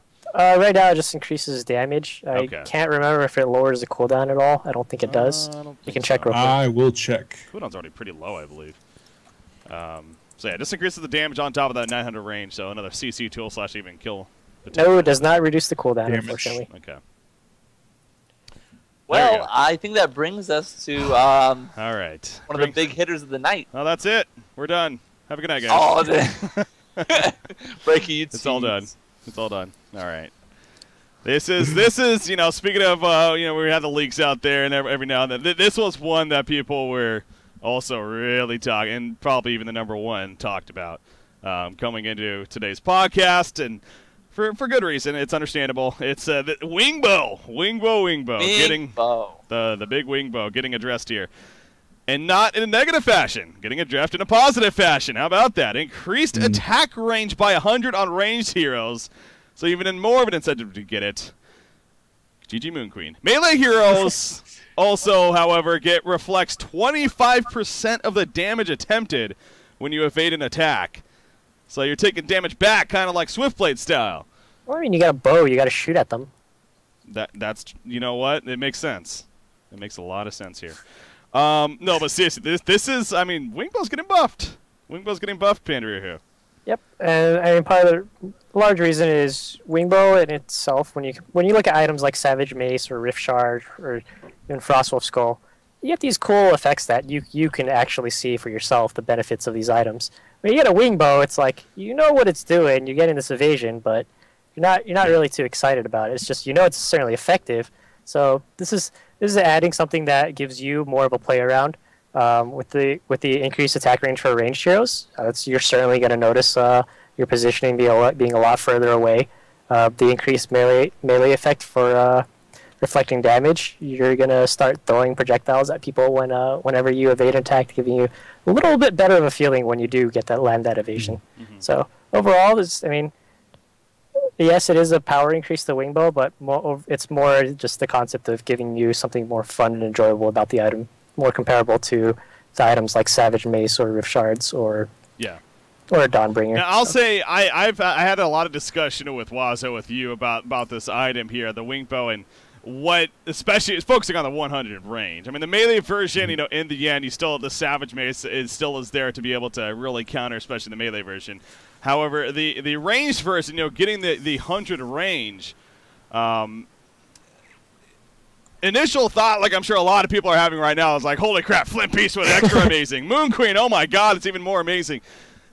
Yes and no. I mean, it is only 100 range. Now, in that late game stage, by the time, this is a luxury item. This isn't a first item or anything like that by any means. This is a luxury item. So by the time she gets this item, or I say she as in Moon Queen, obviously talking about. But anyways, by the time that range hero gets this Wingbow item, the 100 more attack range, again, it'll allow for just a little bit better positioning in those fights, but it's not an overwhelming, completely OP, when you really think about the big picture type deal. So, I mean, I will say, again, off the bat, I was a little bit like, holy crap, that's crazy, like I know, again, a lot of chat is doing, but, as you thought about, as we discussed it, in realistic terms, it might not be, overwhelming as people make it out to be, but it still is pretty cool. It's definitely a fun addition. When I heard about it, I heard there was going to be increase the attack range by 100, and I was like, is that going to work on melee heroes too?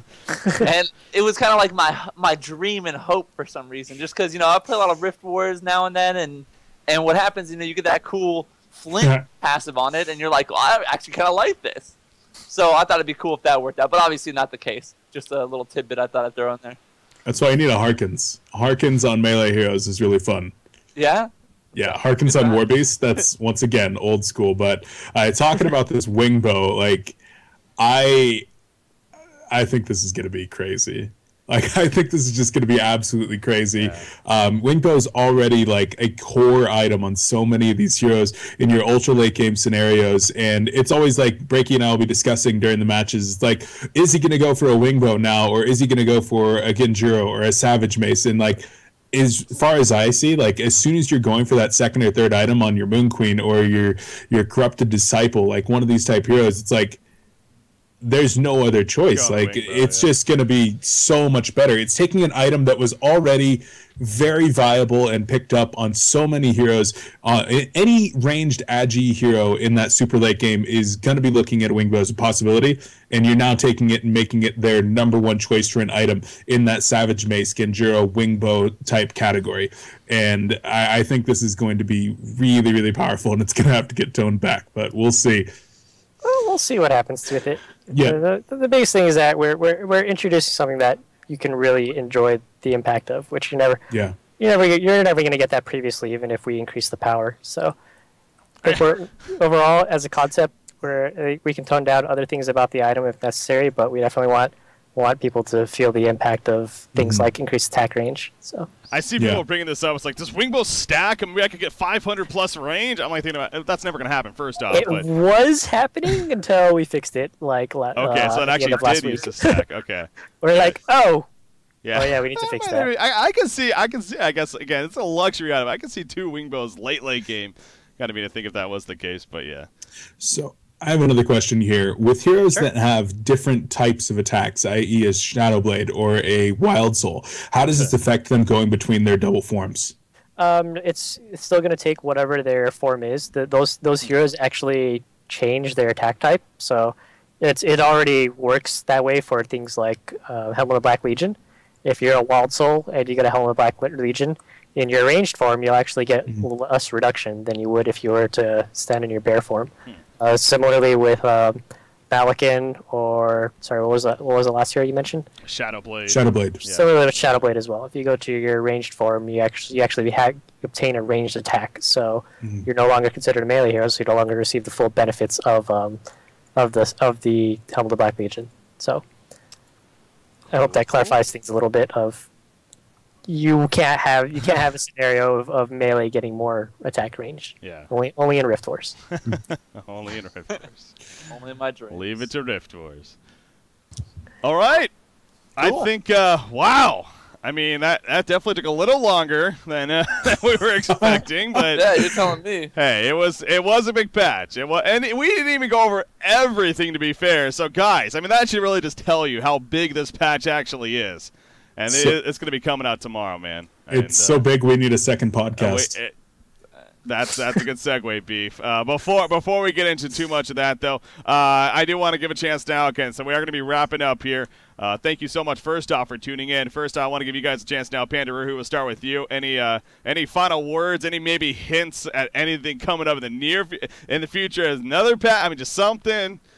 I'll leave it to you. I can tell you that we're playing with a lot of stuff, but I can't really spoil that yet, unfortunately. No specifics. I can say I'll spoil that. I've been reading a lot about Shadowblade and Vindicator, but that's about it. Vindicator. Right. That's no dates, no changes. Not spoiling anything more than that. Promises. Pandaroohoo, any other final words from you on this patch? I hope you guys have a lot of fun. That's ultimately what it comes down to. There's a lot of things that are being changed. A lot of things that are being buffed, a lot of things that are being nerfed. So, hopefully you look at these nerfs and you still give the hero a chance and notice that your playstyle is still there intact. It's just hampered a little bit. The biggest thing is we don't want to obsolete the playstyle that these heroes really offer. And at the same time, can have a splash of something new, like your Blood Hunter running around omnomming things. Yeah. But the Jungle Blood Hunter. No, overall, I hope you guys enjoy this patch. If any feedback that you have, please post on our forums. We read it all the time. A lot of these suggestions did actually come from our forums, believe it or not. So they do. I can vouch for that. You guys definitely pay a lot of attention to the forums. So the others all came from me. Beef was a big contribution to this patch. No, you don't have to brag about it. Ace Jr., the one and only community manager. Do you have any final words? Anything you want to say here? Final words. Well, I had planned on doing a little rap about the patch. Was the initial intent. If you guys still want that, it can still happen. I'm not opposed to it, but it seems like the patch has already been talked about. So the cool points I was going to bring up would be I don't know. So we should have done that at the beginning is what you're saying. We should have. I didn't really speak up on it. But that's not, I don't know. If you're a rap, I think there's still room here to... I mean, it was just a freestyle, so it's going to be kind of random. But let's roll with it. I mean, do we need a beat? What do we need? I got a beat going. You won't be able to hear it, but... I mean, here, watch this. Wait, can I do something cool? I have this in my office, just in case. You might recognize it. There we go. I don't know if you can see that. No, you can't see that. All right. Give me 1 second. It's going to take me 2 seconds to find it. Beef, if you want to give your little closing spiel, that would probably be a good idea. Okay, we'll go to Beef first. All right, I'll do mine. First of all, shout out to everybody for coming out here and watching, the guys over in the S2 offices for being here and talking with us as well. I can see that Adam has a boombox. Oh, and that's amazing. But make sure to tune in tomorrow for the next podcast. And, of course, shout out to my friends, family, and my team, Complexity Gaming, and all of our awesome sponsors, Sound Blaster, Newegg.com, Origin Creative, Twitch, Elite Gaming, DX Racer, Scuff, and G8. And, oh, my God, I got this new chair from DX Racer. It's amazing. My back feels great. It looks amazing. It does. Doesn't it? Look at it. Pretty cool. That, yeah. Back there. It looks badass. So good. Nice high back. Oh, my back feels good. Anyway, that's it for me. Thanks again, Beef, as always. Before we get an ace here real quickly, too, again, so I might as well just say this now. Speaking of the next podcast, so tomorrow, guys, we're going to be coming back 1 p.m. Eastern the same time. Tomorrow, though, we're going to be joined by pro players. We got, I believe, Sender and Moon Meander are both lined up to be joining us. Maybe even 1 or 2 more if things work out. So you do not want to miss that tomorrow. We're going to get their insight, what they think about the patch, and what their observations are, especially, coming from the competitive scene and from that perspective. So 1 p.m. Eastern, and that is... That's 1900 Central European Time. You do not want to miss that. So, ladies and gentlemen, though, Ace Jr., I think it's your time. Easy. All right, cool. All right, let's hear it. Well, let's do it. How do I start? It's always it, but it starts from the heart. Starting with the oh, no, my music just went black. What the hell? Give me 1 sec. What the hell is this shit? I don't think we can even hear it, to be honest. You couldn't even hear it? We can't even hear it. Well, I got music going on my side. I mean, you're not able to hear it unless the delay picks up for you. So it'll be 2 seconds. 2 seconds. Is that better? Can you hear that? Yeah, I can hear that.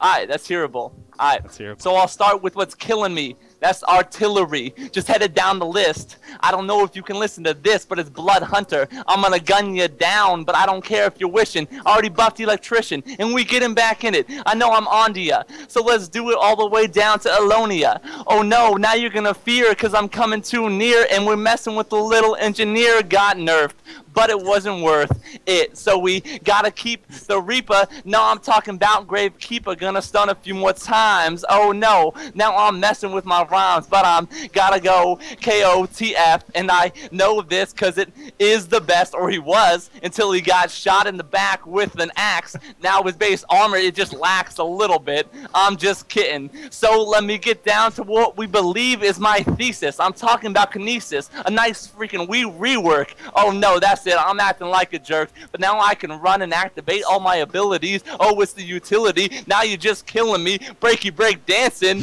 That's what I saw in the chat, so I'm romancing and advancing on that. Nah, I gotta shoot the arc all the way, cause it's like Monarch. That's the day, but don't spook me. Get a little bit of freaking oogie. Oh no, that's what I used to be, but I have the resistance of the Ravenor. Now I can't ignore everything, but I'm getting off track. I don't care though, cause I'm about to scout and then route. Oh no, I got all the way nerfed. I'm getting out of words. I don't care what it's worth, but I'm just bending them with benzene 10, and now I'm about to bust an old T called a Tempest.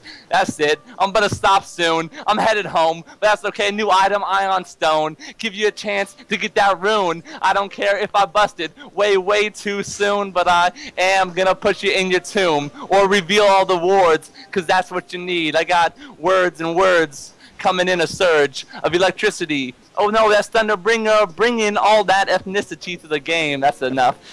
I'm not one to blame. I see some higher ups looking at me like I'm messing up. This is it. I'm calling it. Done deal. Alright, patch 3.3. Fortified Arsenal, much more than marginal. Let's do this. I got you guys. Alright? I love it. It's gonna be a good patch. That's about it. That was awesome. That's what matters. Holy crap. That was perfect. Awesome. That was perfect. There we go. For leading into tomorrow. Beautiful stuff, Ace Jr. Ladies and gentlemen, you do not want to miss tomorrow. We're going to be joined by the pros, 1 p.m. Eastern, 1900 Central European Time. Until then, we'll see you tomorrow on the Honcast podcast. Thanks once again for tuning in.